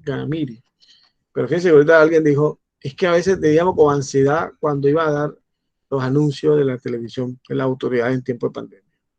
Adelante, Camiri. Sí, es correcto, profesor. Yo sí prefiero las redes sociales. Uno, como estaba diciendo la compañera, siento que es más expedita. Tengo la facilidad, es más rápido. No tendría que esperar una hora fija para yo enterarme de todo lo que acontece. Y más que todo es por eso, porque es más expedita para mí. Más expedita, o sea, mucho más rápido. En fracciones de segundos se actualiza. Exacto. Excelente. Inclusive nosotros, pues yo trabajo para una compañía de logística. Nosotros utilizamos pues Tráfico Panamá para alimentarnos de información de colisiones y demás a través de todas las notificaciones de redes antes de cualquier pues eventualidad que nos llamen indicándonos que tenemos un equipo que está parado y demás. Nos informamos más rápido por un video o por una foto que nos envían que por algún llamado a la oficina. Excelente. Fíjate, interesante eso. Interesante eso que tú estás diciendo. Y es así. Es así. Dora, adelante. Profe, yo pienso que las redes sociales, como mencionó la compañera, porque están, o sea, en cualquier momento hay muchas fuentes, pero a mí particularmente, porque aparte puedo ver la opinión de las personas, o sea, como que una noticia, el efecto que hizo en una persona y cómo tú lees algo, o sea, una persona lee una noticia, la otra opina y allá van todos igualitos opinando lo mismo. Sin documentarse. Entonces, a mí particularmente me encanta por eso, porque te enteras más rápido, pero cuando empiezas a ver los comentarios, te das cuenta del contenido que tenemos como sociedad.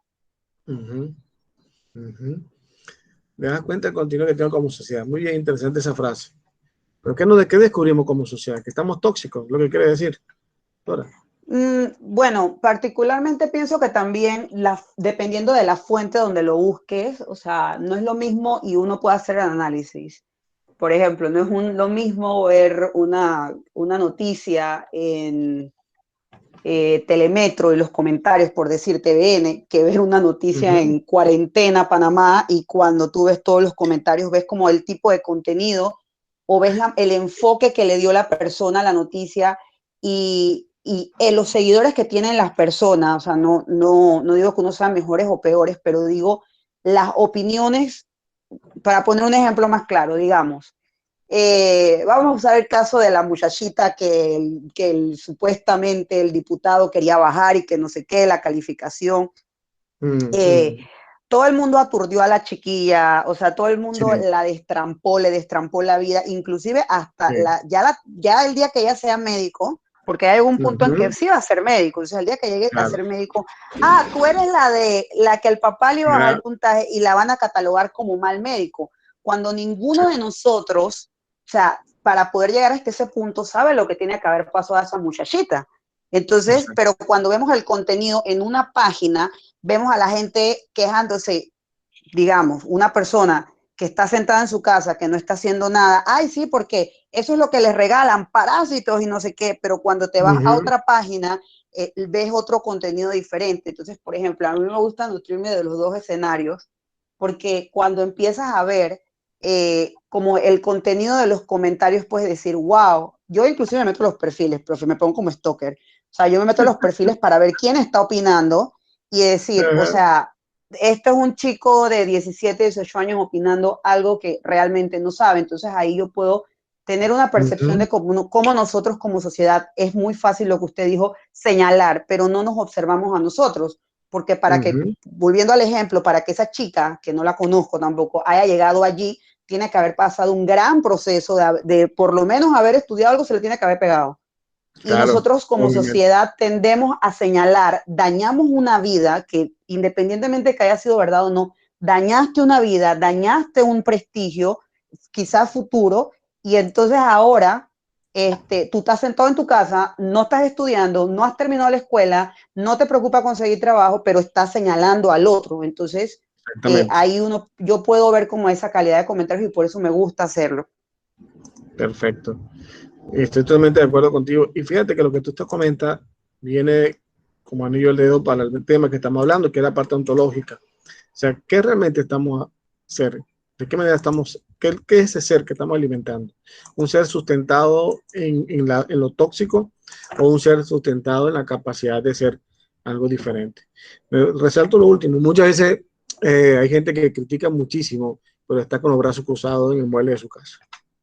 Y hay que tener mucho ojo visor, porque en esta sociedad tan fluctuante, tan cambiante que tenemos, porque vamos a estar claros, cambiamos, así como las redes sociales, y es un efecto psicológico, o sea, las redes sociales se actualizan constantemente y nosotros queremos también a veces tener una actualización constante en la vida, pero no podemos.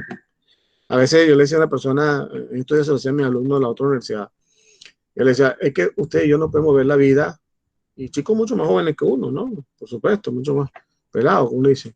Yo le decía, es que el detalle está en que esta generación se está acostumbrando a querer resolver las cosas y a querer resolver la vida como una aplicación, y la vida no tiene aplicaciones. La vida es como es, y punto. Y por eso a veces creo que en los niveles de ansiedad, los niveles de depresión que está surgiendo actualmente es porque hemos tenido una juventud que está llegando a donde los no y ponerle no y límite está afectando su psique, está afectando su nivel emocional, está afectando su nivel del ser, su nivel ontológico. Porque todo lo permitido es permitido en las redes sociales, pero en la vida real no todo es permitido. Yo no puedo minimizar a la persona que me cae mal. Ojalá pudiera bloquear a las personas que uno dice, no quiero ver a esa persona. Ojalá se pudiera caminar en la calle y bloquear, pues, no la veo. Pero no es así. Hay una realidad sustancial en la cual tienes que convivir, en la cual te guste o no, hay que pasar páramo de vez en cuando y te guste o no, las cosas hay que tener con sacrificio. Así nos guste o no nos guste. O estoy equivocado, gente buena, en lo que estoy diciendo. Vamos a ver un momentico. Un pequeño video que estoy acá a hablar de Bucay, un gran maestro para mí. Y con este video espero que abramos el debate mucho más fuerte todavía. Me avisan cuando se logre ver, por favor. Le decía que eran esos los siguientes, no llamaba los... Buenas noches. Nombre. Irache. Irache. Me gustaría saber, Jorge. ¿Se escucha? ¿Se escucha, gente? Bueno. Sí, yo lo escucho. Sí, profe, se escucha y se ve. Ok, voy a poner mi teléfono. ¿Por qué nos cuesta tanto realmente ser felices? Cuando tú hablas en plural te refieres a ti y a quién más. En general, todos perseguimos en la vida, ¿no? Todos a cada paso vamos buscando y creemos que las metas que vamos alcanzando nos van a lo mejor llenando más y nos van... ¿Por qué nos cuesta tanto solamente llegar? una pregunta para entender qué quieres preguntar. ¿Y tú sabes qué significa ser feliz? Ser feliz. Hombre, lo sé un poco. Un poquito. Lo sé por momentos breves, Dos o tres ¿no? cosas, claro. Dos o tres cosas, dime. Sí, por momentos de mi vida ¿Qué puntuales. es? ¿Qué es? Un estado, ¿no? De plenitud absoluto, me atrevería a decir yo, ¿no? Ajá. De plenitud y de felicidad conmigo misma. No, pero no me puedo decir que la felicidad es sentirte feliz. Dime Conmigo qué es. misma, ¿Y ¿no? cómo te Con lo que me sientes? rodea, con todo lo que me acontece en ese momento, con todo, ¿no? Ajá. Sentirte pleno contigo y conforme contigo, ¿no? Pienso yo que es la felicidad. Ajá, muy bien. Quizás la gente le cuesta ser feliz por eso, porque en realidad cree que la felicidad tiene que ver con estar conforme con todo, porque cree que la felicidad es estar alegre y contento, porque cree que la felicidad es estar riéndose, porque cree que la felicidad es pasarlo bien, y quizás por eso le cueste. Si pudiéramos darme cuenta que ser feliz es más parecido al principio de tu texto, a lo de la plenitud, que yo lo voy a cambiar por algo más sencillo porque plenitud es demasiado grande, lo voy a llamar serenidad. Si yo pudiera darme cuenta que ser feliz es estar sereno, y que esa serenidad se obtiene cuando uno está en el camino que uno eligió, no cuando le va bien en ese camino, sería más fácil. Pero esperamos tanto de la felicidad que lo hemos vuelto imposible. Y cuando lo volvemos imposible, nos quejamos de que cómo puede ser que no pueda tener felicidad. Y esto es porque lo definimos hacia un lugar que lo vuelve imposible. El día que tú puedas ser feliz con sentirte serena, esta plenitud que tú quieres no te vendrá de que todo salga como tú quieres. Y te darás cuenta de dos cosas que tienen que ver con la felicidad. Una para ti y otra para todos. La que tiene que ver contigo es, la felicidad es algo que ocurre de la piel para adentro, no de la piel para afuera. Por lo tanto, debería prescindir de lo que pasa de la piel para afuera. Y la segunda, no dejes de ocuparte de ello. Porque en todo caso, para mí por lo menos, la felicidad no es un derecho, es una obligación. Lo que pasa afuera tiene mucho que ver, ¿no? Yo creo que no. ¿No? No, creo que lo que tiene que ver es cómo ves tú lo que pasa afuera. Ok. La Madre Teresa de Calcuta, quizás una de las personas más iluminadas y más espirituales que yo conozco, vivía en medio de la pobreza de aquellos que ella llamaba los siguientes, no llamaba a los pobres, los llamaba a los siguientes, porque decía que eran esos pobres que estaban después de los pobres sin siquiera conciencia de lo pobre que eran. Y el lugar donde ella vivía y trabajaba con su gente se llamaba la Ciudad de la Alegría. Uno de los pueblos más pobres del mundo, donde faltaba, por faltar, faltaba todo. Y en ese pueblo se respiraba la alegría. Muchas gracias. De nada. ¿Quién quiere preguntar? Yo. ¿Su nombre? Jorén. Jorén. Jorén. Jorén. ¿Nacionalidad? Armenia. ¿Cuál es el gran enemigo de la felicidad? Bueno, hay varios, ¿eh? Hay varios. Pero te voy a nombrar básicamente tres. El miedo, la vergüenza y la culpa. El miedo, la vergüenza y la culpa. Es decir, todo aquello que evita que seas quien eres. Tercera pregunta. Hola, ante todo, buenas noches. Claro. Bueno, viene a colación un poco de lo que han preguntado aquí mis compañeros. Bueno, la vergüenza, el miedo y la culpa. No, lo que me vengo a referir es que mi pregunta va más encaminada a condición sine qua non para ser felices, es aceptarse a sí mismo. por qué le cuesta al ser humano tanto aceptarse a sí mismo, ¿no? Porque siempre intentamos imitar al otro, ser como el otro, tener lo que tiene el otro. ¿Has dicho tu nombre? Yo me llamo Gema. Imagina, Gemma, que un día... ¿Tienes hijos? No. Imagínate que un día tienes un niño al que quieres tanto. Imagínate que quieres tanto a ese niño que quieres protegerlo de todo mal. Y entonces, como quieres protegerlo de todo mal, y tú sabes que el mundo está rodeado de alguna gente que es difícil y complicada, entonces tú le vas enseñando a ese niño cómo tiene que ser para que todo el mundo lo quiera. Le enseñas a portarse bien, a ser limpito, a lavarse las manos, a peinarse adecuadamente, a no hacerse caca encima. Le enseñas a escribir con la mano derecha y no con la izquierda, que es lo que a él le viene bien. Le enseñas a que vaya a hacer pis al lavabo y que no se haga pis. Y le enseñas a no decir lo que en realidad le sale de decir, a no comer lo que en realidad le gusta comer y a no vestirse como le gustaría. Y él entonces crece en este contexto en el que tú, que eres su madre adorada, lo ha criado. Después de grande, un día llega a un plató de televisión y dice, ¿y por qué nos cuesta tanto ser como somos? Cuarta pregunta. Sí, Buenas noches, soy Lola. Ya han preguntado por aquí cuál es el gran enemigo de la felicidad y a mí me interesa saber cuál es el gran enemigo del amor. El miedo, la vergüenza y la culpa. Lo mismo. Sí, no tenga ninguna duda. Gracias. Quinta pregunta. Bueno, maestro, que hemos mencionado, bueno, ha mencionado usted en varias frases la culpa y se ha hablado un poco de la culpa, ¿no? Quería preguntarle por qué nos sentimos culpables de casi todo, muchas veces o algunas veces en función de cada persona, y dónde nace ese sentimiento de culpa. Yo creo que no todo el mundo se siente culpable de todo el tiempo, ¿eh? Te aviso, Estoy de digo, acuerdo, que tú lo estoy de acuerdo. generalizas, ¿qué es lo que hacemos, no? Digo, nos sentimos tan mal de pensar alguna cosa que está inadecuada que lo decimos, ¿por qué nos sentimos culpables? En lugar de decir, ¿por qué me siento culpable de todo? Que es lo que en realidad quería preguntar. Y me parece muy bien. Yo creo que es parte de las cosas aprendidas. Hemos aprendido a sentirnos culpables, en realidad, de ser quienes somos, de hacer lo que queremos, pensando que hemos dañado al otro. De todas maneras, vamos a imaginar que la que se siente culpable eres tú, vamos a imaginar que estás hablando de ti, y vamos a imaginar que yo no quiero ser gentil y amable, y que quiero ser nada más que ser sincero contigo. Y entonces soy sincero contigo y te digo, la culpa es una exigencia proyectada en el otro. La culpa es, si yo fuera él, me enojaría conmigo si alguien me hiciera esto. Y por eso uno se siente culpable.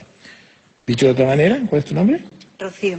Detrás de cada culposo hay un exigente.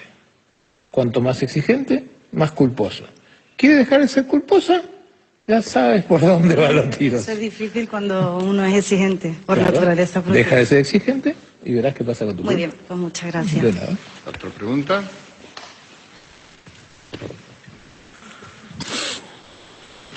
Hola, buenas noches. Me llamo Bettina, soy alemana y me gustaría saber qué puedo hacer para disfrutar más de la vida. Para disfrutar más de la vida.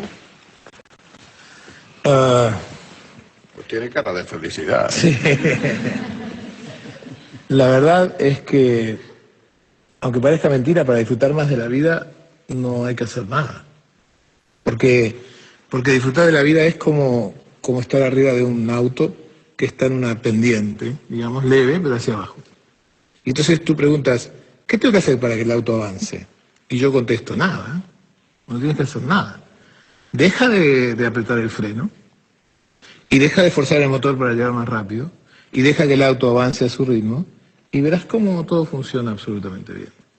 Una de las cosas que sugiero que hagas es que dejes de pensar que tendrías que hacer. Que en última instancia una de las cosas que sugiero que hagas es que dejes de pensar. Que dejes de pensar. Obedécele más a tus emociones, a tus sensaciones, a tus sentimientos y seguramente ahí será, ¿no? Tu cabeza te puede traer mucha eficiencia, pero no mucha felicidad, ¿eh? Tu cabeza te puede hacer más, te puede traer aplauso, pero no sé si te va a traer ser más feliz. Muchas gracias. De nada. Muy bien. Cuénteme. ¿Cuáles son los enemigos de la felicidad? Le pregunto. Adelante, Dubán.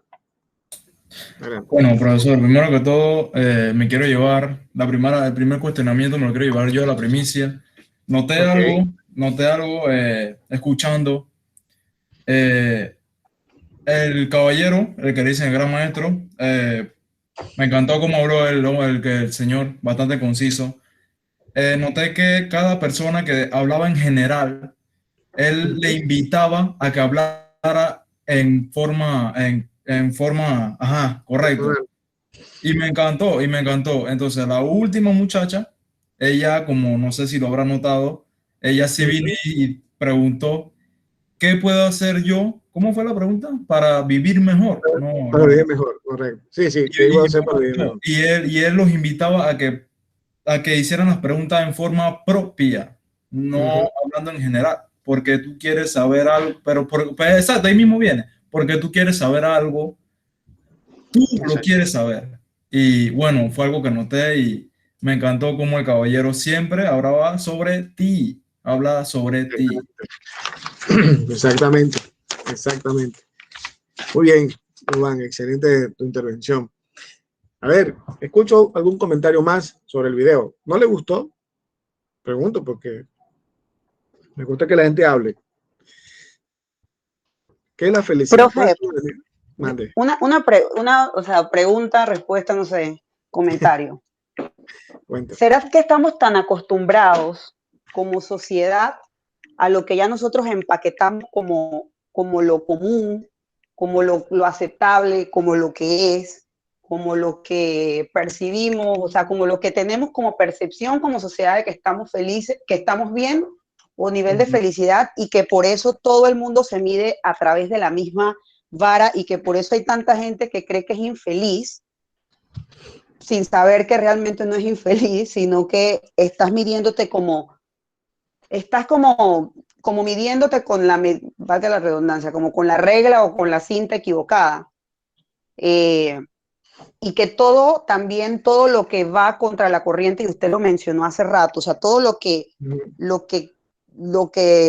raya un poquito para lo que no. Ahora, en esta generación creo que es un poquito más aceptado, pero antes todo lo que rayaba como un poquito afuera si tú hablabas mucho en el salón de clases, al menos cuando yo me gradué de la escuela, si tú hablabas mucho tenías un problema de conducta, pero ningún profesor decía, esta persona tiene un liderazgo y voy a trabajar en su liderazgo porque a través de esa persona a lo mejor puedo desarrollar o trabajar con el resto del grupo. Entonces, ¿será que nosotros al tener la medida incorrecta tomamos juicios incorrectos?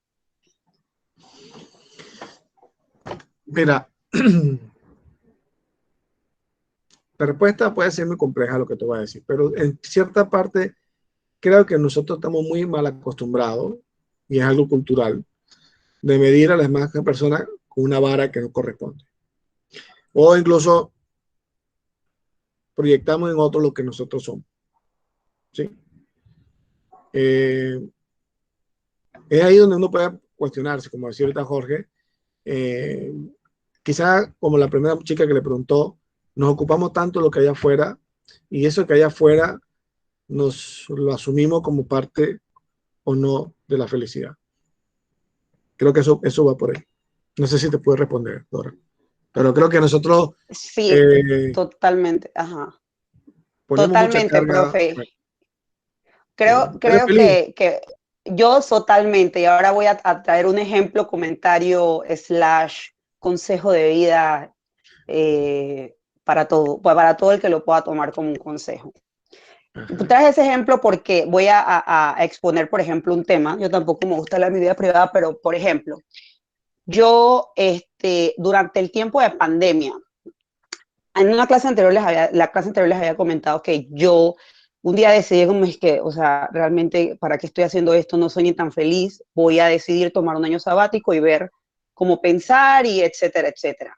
En ese año y medio, de hecho, yo hice una maestría y cuando yo regreso yo dije, bueno, wow, o sea, ya me encontré conmigo misma, todo lindo, voy a llegar a Panamá, hice la maestría afuera, voy a llegar a Panamá y cuando llegue, bueno, voy a empezar a aplicar para trabajos Y estoy hablando, o sea, más de 15 años de carrera en una industria en 3 países diferentes, con una maestría, equipos de ventas a nivel nacional, a nivel regional, o sea, todo. ¿Qué pasa? Como dejé de trabajar tanto tiempo, la gente percibe, o sea, que es la percepción que tú dices, pero ¿por qué dejaste de trabajar? Qué raro. O sea, ¿por qué dejé de trabajar? Porque tenía un burnout y simplemente quería como que darle un refresh a mi vida y ahora estoy más feliz y estoy más cool y esto y lo otro. Obviamente, estoy poniendo ese ejemplo para poder aterrizar.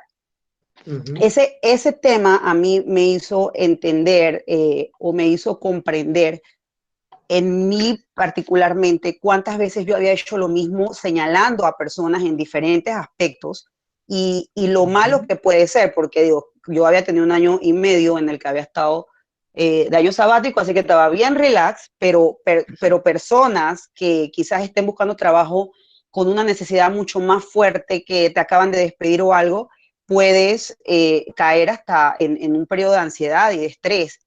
Hubo momentos en los que yo me cuestioné, entonces no hice lo correcto. Ahora, yo particularmente soy una persona que cree en Dios y que tengo una convicción y que, bueno, creo que eso me ayuda, entre tantas preguntas que yo me hago, a aterrizarme. Ahora, en el trayecto yo me fui dando cuenta, cuando yo empiezo a hacer como una introspección y un análisis de mi vida, yo dije, es que todo el tiempo yo fui así, todo el tiempo fui diferente, todo el tiempo, el ejemplo que dije de la escuela es real, o sea, los profesores a mí me sentaban y como que, o sea, mi papá se la vivía en la escuela, ni siquiera mi promedio fue, o sea, antes diría que fui a la práctica profesional, no recuerdo, o sea, cuando llegué a la universidad por primera vez, en mi primera carrera fue horrible porque yo no me acordaba de nada porque yo no estudiaba literal.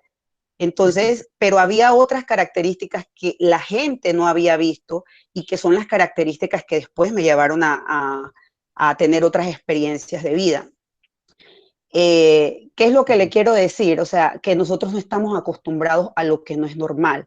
Cuando yo renuncié a mi trabajo en una transnacional, todo el mundo, o sea, me mandaron hasta con el psicólogo, o sea, yo estaba quedando loca. ¿Por qué?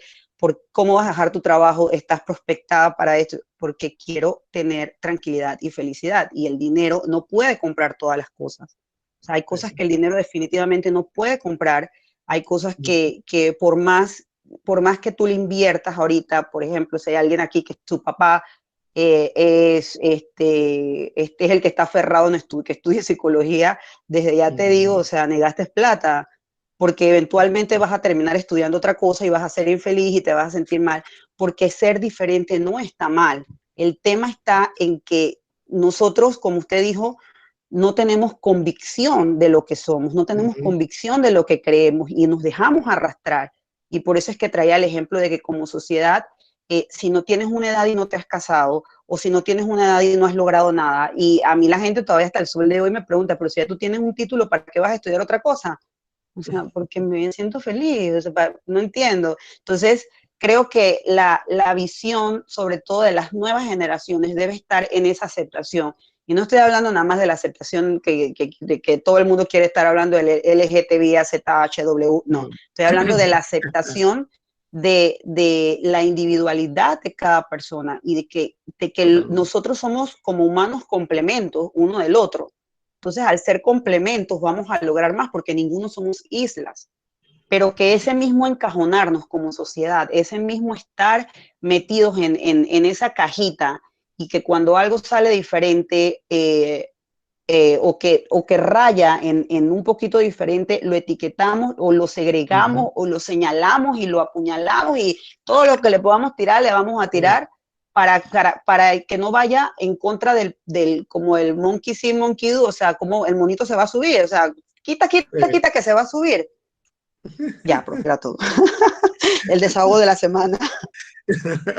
No, está bien, excelente. Ya te voy a responder. Vamos a darle paso a Natalie, que tenía levantado la mano también, y te responde un poco. A ver, Natalie, cuéntanos.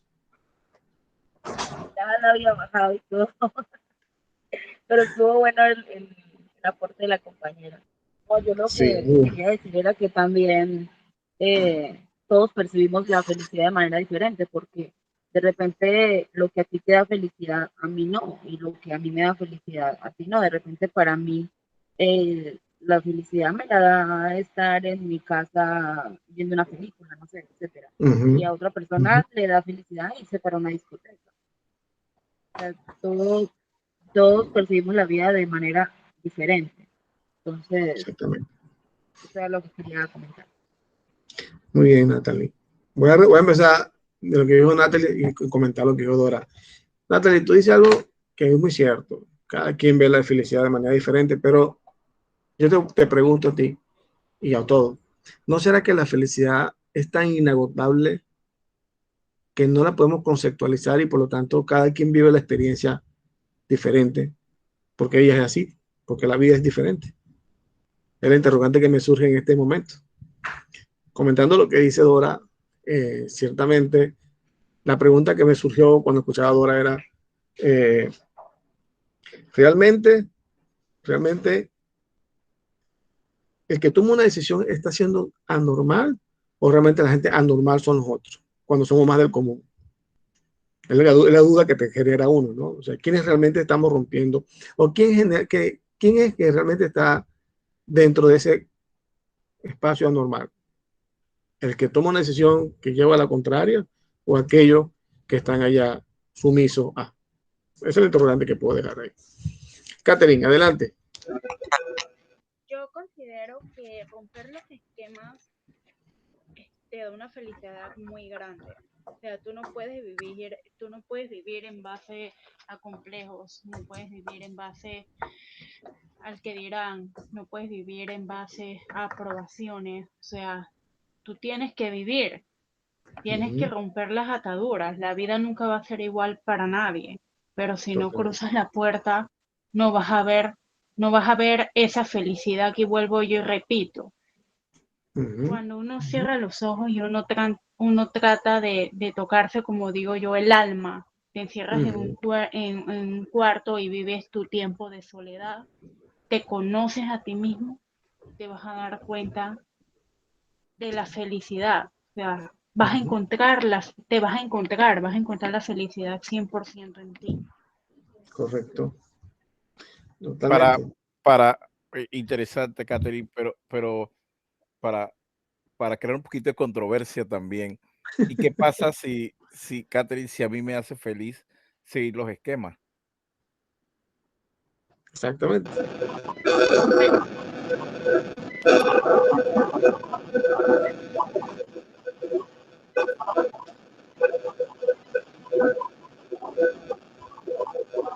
No se te escucha bien, Catherine. No.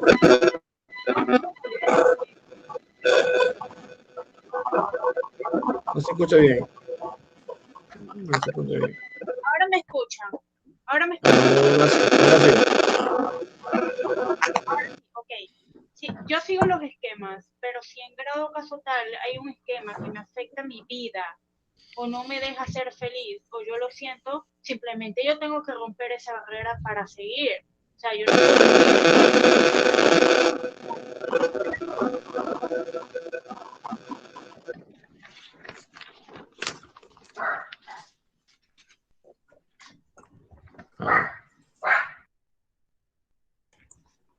A ver. Claro, esa parte, sí, lo que dice Catherine tiene sentido también, pero vuelvo, insisto, o sea, si yo soy de los que se conforma, a diferencia o vamos a ponerlo así, como a mí me gusta ir a la discoteca y escuchar y bailar y divertirme en la discoteca, pues. Exacto. Eso es mi felicidad. O me gusta pararme todos los días, tomarme café a la misma hora, ver las noticias a la misma hora, seguir en mi puesto, hacer una rutina. Y al revés, cuando me sacas de la rutina, entonces yo me siento infeliz cuando me sacas de mi rutina. Es interesante. Es complejo lo que decís. Porque muchas veces, ojo, cuando uno plantea, o por lo que he entendido, cuando uno trata de romper los esquemas, no es que tú tienes que ser un guerrillero, en el buen sentido de la palabra, digo. O sea, no es que tú tienes que tal, sino sencillamente no seguir siendo más de lo normal. O sea, hay momentos que la vida te plantea retos y te dice, ¿sabes qué? Tú no puedes ser uno más del montón. Y es válido. Y el problema está en que, como acabo de decir ahorita, le respondí, por cierto, creo que a Nati le dije, quizás el concepto de felicidad no se agota, es inagotable. Es inagotable. Luego paso nuevamente a Natalie y luego a Dora, que me pidió la palabra, y ahora después a Celso, adelante.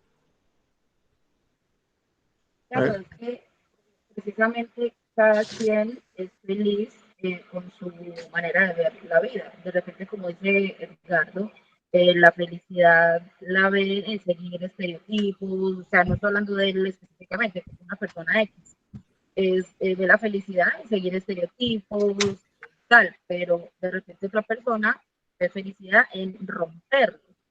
Entonces por eso, ¿qué significa ser normal? O sea, ¿qué significa la palabra normal? Porque por lo menos yo que soy extranjera, lo que es normal en mi país no es lo mismo que es normal acá. Yo lo llevo viviendo 12 años, voy a cumplir 10 años con mi esposo y su familia, mi esposo es panameño, su familia obviamente todo es panameña, y lo vivo hace 10 años, que yo sigo siendo un bicho raro para ellos.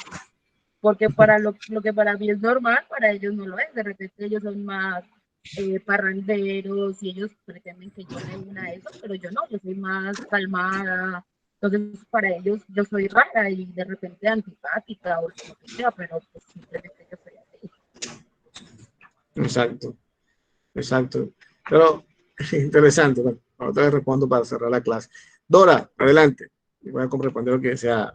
Yo coincido con la compañera en el concepto de felicidad. Creo que es un concepto diferente para cada persona, y por eso decía yo, ¿será que, o sea, medimos a todo el mundo igual y no entendemos que hay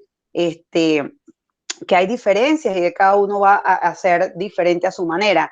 Ahora, comentando lo de Edgardo, la pregunta que yo me haría sobre su pregunta sería, ¿será que realmente amo los esquemas o será que fui programado para seguir esquemas?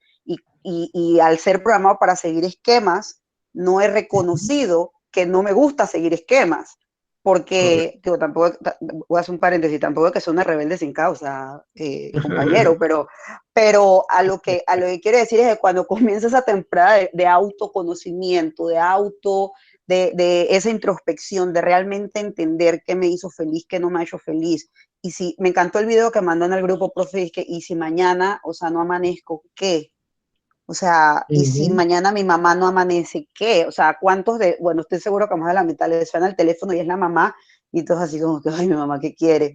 Pero, o sea, ese sentimiento de que, y si fuera la última vez que le pudieras hablar, ¿qué pasaría? Entonces, realmente yo creo que antes de poder decir, me encanta esto, a mí me encanta el helado, me encanta vivir de X manera, debo de estar seguro si es así o estoy programado para eso, porque realmente en la vida lo único constante que hay es el cambio.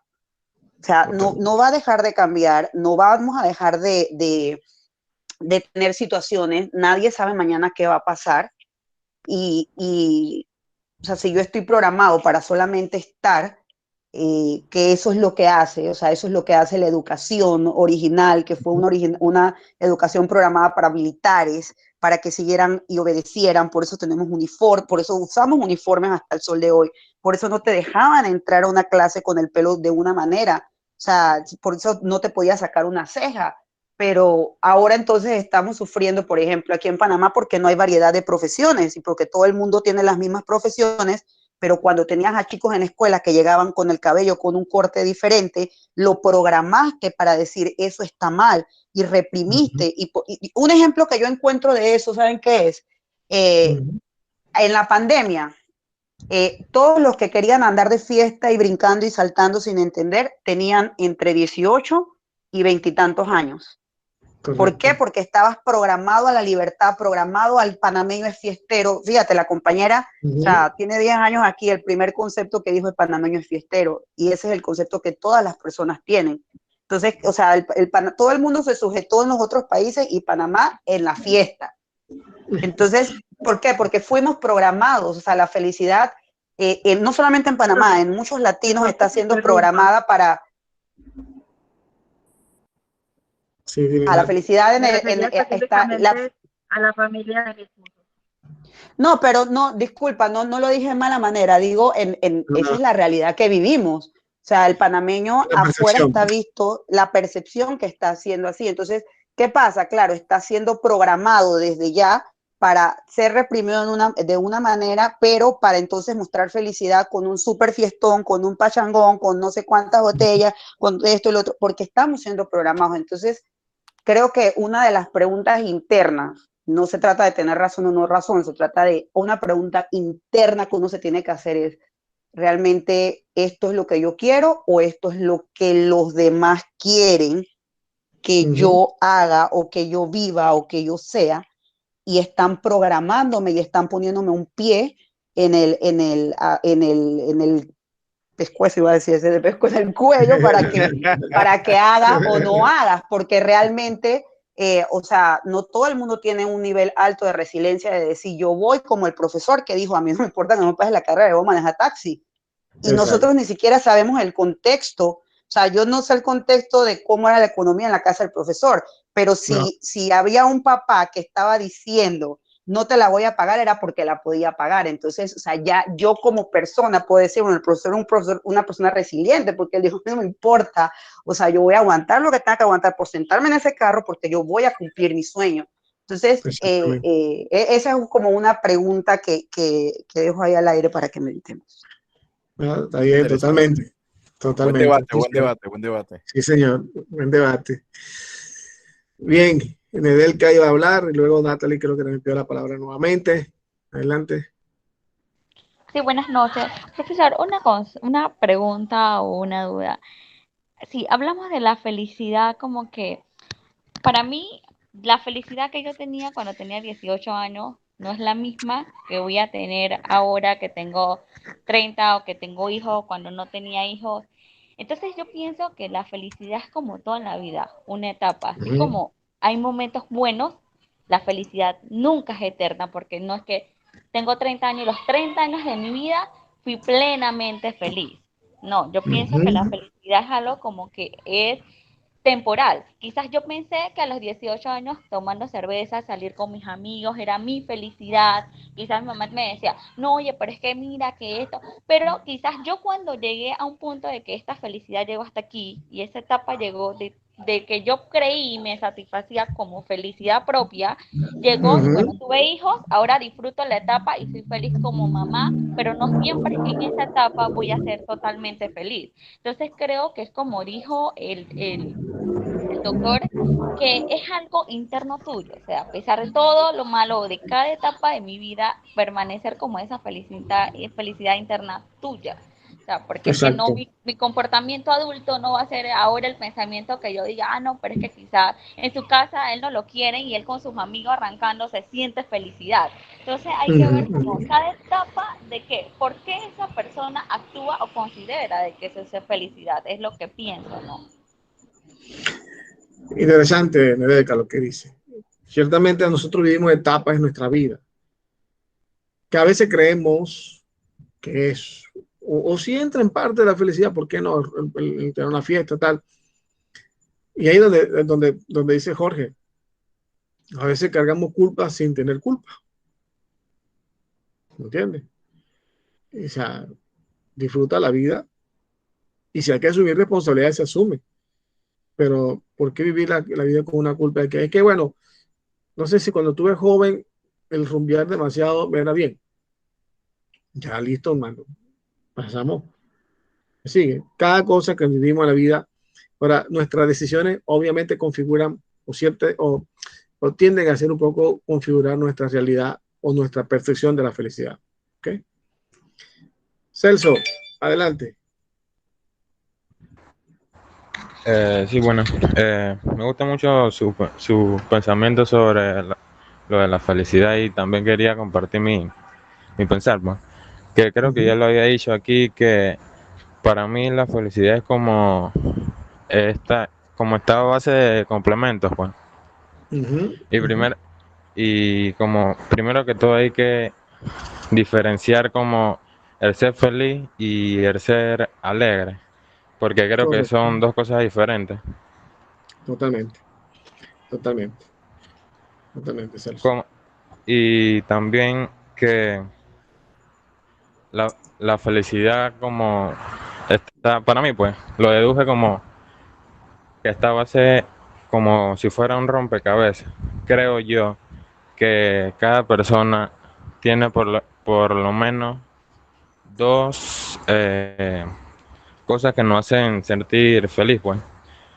Si no vamos por lo espiritual, creo que hay que poner a Dios, porque he escuchado de personas que dicen que lo pueden tener todo, pero se sienten como que un vacío, pues, Correcto. que no lo deja ser feliz, y lo he escuchado de varias personas y eso, y creo que puede ser que no tienen a Dios en su corazón como ellos mismos lo sacan de su boca, pues. Correcto. Y Correcto. la otra, creo que tenemos dos complementos iguales que a todos nos hacen ser feliz, creo yo, pues, que es ese, y el otro es como tener como que alguien en tu vida que te haga sentir querido y compartir sentimientos, pues. Correcto. Creo que esos son los dos, pues, que esos son los dos complementos que todos tenemos, porque a nadie le gusta, creo yo, porque también, que a nadie le gusta que, no sé, pues, bueno, creo eso. Dale. O sea, Está sí. bien, Celso, muy bien tu participación. Ciertamente, Celso, si analizamos un poco los contextos lingüísticos, que todas las cosas que están diciendo ustedes, y particularmente vos, en cuanto a la palabra complemento, ¿no? Es interesante revisar siempre nuestro vocabulario. Lo digo en el sentido bueno, porque incluso con el concepto de felicidad se genera el ruido, porque muchas veces nuestras percepciones no acompañan a las emociones. Y por lo tanto, si no hay un choque aquí y aquí, acá también hay otro choque. Entonces, por eso es que a veces sentimos como que, bueno, una cosa que experimento de vez en cuando y creemos que la felicidad es un momento esporádico, porque siempre llega un desinflarse. No sé si ven la frase que coloqué allí, pero esta es una frase mía personal. Yo digo, hablar de la felicidad es hablar también del dolor, del sufrimiento, porque forman parte de nuestras verdades. ¿Ok? Es una humilde frase que la comparto con ustedes, y es que muchas veces nosotros queremos sacar del juego los momentos de sufrimiento, queremos sacar del juego los momentos de dificultades, pero si tú y yo nos entendemos, ellas forman parte de este proceso también de vivir la felicidad en las noches. Es decir, los momentos oscuros, también la felicidad es posible. ¿Ok? Y ¿por qué llegamos al tema de la felicidad para cerrar la clase de hoy?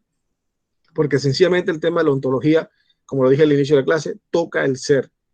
Y el mayor ser de nosotros, nuestra mayor esencia, nuestra esa dosis, esa connotación espiritual que usted está mencionando, es que nos han sido, si lo queremos tomar en la visión espiritual, si tú lo analizamos bíblicamente, tú y yo hemos sido creados para ser felices. Si lo analizas el texto bíblico del Génesis, el hecho de la palabra cuando Dios dice, hagamos al hombre a imagen y semejanza, y vio Dios que era bueno, esa interpretación para el profesor Daniel, el decir que era bueno, es manifestar la plenitud de ser feliz. Dios se gozó, se disfrutó el crearnos a ti y a mí. Y ojo, no estoy haciendo un discurso religioso, sino análisis para que usted vea cómo, incluso si lo quieren ver de la visión espiritual, eso es también una realidad. La felicidad no es un añadido. La felicidad es una capacidad de nosotros que hemos sido creados para eso, para vivir la vida, con sus luces y con sus sombras. El problema es que tú y yo nos detenemos mucho en las sombras, sino en las luces. ¿Ok? Y eso, nuestra naturaleza, nuestra propia esencia a nivel ontológico, nuestra aspiración de ser feliz está impregnada en nuestro ser. Eso es el análisis de la ontología. Yo nací para ser feliz. Aunque la felicidad a veces tengo que experimentarla en momentos duros, en momentos en donde el desierto quema con toda su fuerza mi esperanza. Pero ninguna esperanza nace sin atravesar el desierto. Ninguna experiencia buena se nutre si no pasamos por un desierto. Así de sencillo. Con eso me despido en la noche de hoy, agradeciéndole su participación y esperando que se lleven algo bueno de esta clase. Ojalá le haya quedado algo bueno. Jorge Bucay fue mi maestro. Me formé con Jorge Bucay en el mundo. Después les digo en qué me formé con él. Yo tuve la oportunidad y la bendición de conocerlo y compartir con él en su escuela. Es una formación extra que tengo por ahí. Así que una gran persona, realmente un gran maestro. ¿Ok? Sin más nada que agregar, les deseo a todos que a todas una feliz noche, un buen fin de semana. Seguimos en contacto a través del Vaticanal del WhatsApp. Y pues nada, disfruten, descansen y nos vemos el miércoles. El próximo miércoles nos vemos. Recuerden que solamente le había pedido la excepción de estos 2 viernes y ya el miércoles retomamos a la clase normal. ¿Sale? Profe, a las 6 de la tarde el miércoles. No me recuerdo si a las 6. Que el horario lo ponemos nosotros. No sé qué hora quieren ustedes el día. Si a las 6 o quieren a las 7. Se le haga más cómodo. Lo mismo, no tengo problema. Sí. Pienso que igual, a las 7. Lo podemos discutir por WhatsApp. Si usted me dice a las 7, para mí encantado. Si le soy honesto, me gustaría más a las 7. Para mí. Pero ya queda a criterio de usted. ¿Ok? Lo hacemos en consenso ahorita. A lo largo del fin de semana lo hacemos por WhatsApp. ¿Ok? Gracias, profe. Hasta luego. Buen fin. Gracias. Hasta luego. Hasta luego. Buenas noches. Chao, profe. Descansen. Chao, profe. Buenas noches. Hasta luego, profe. Chao.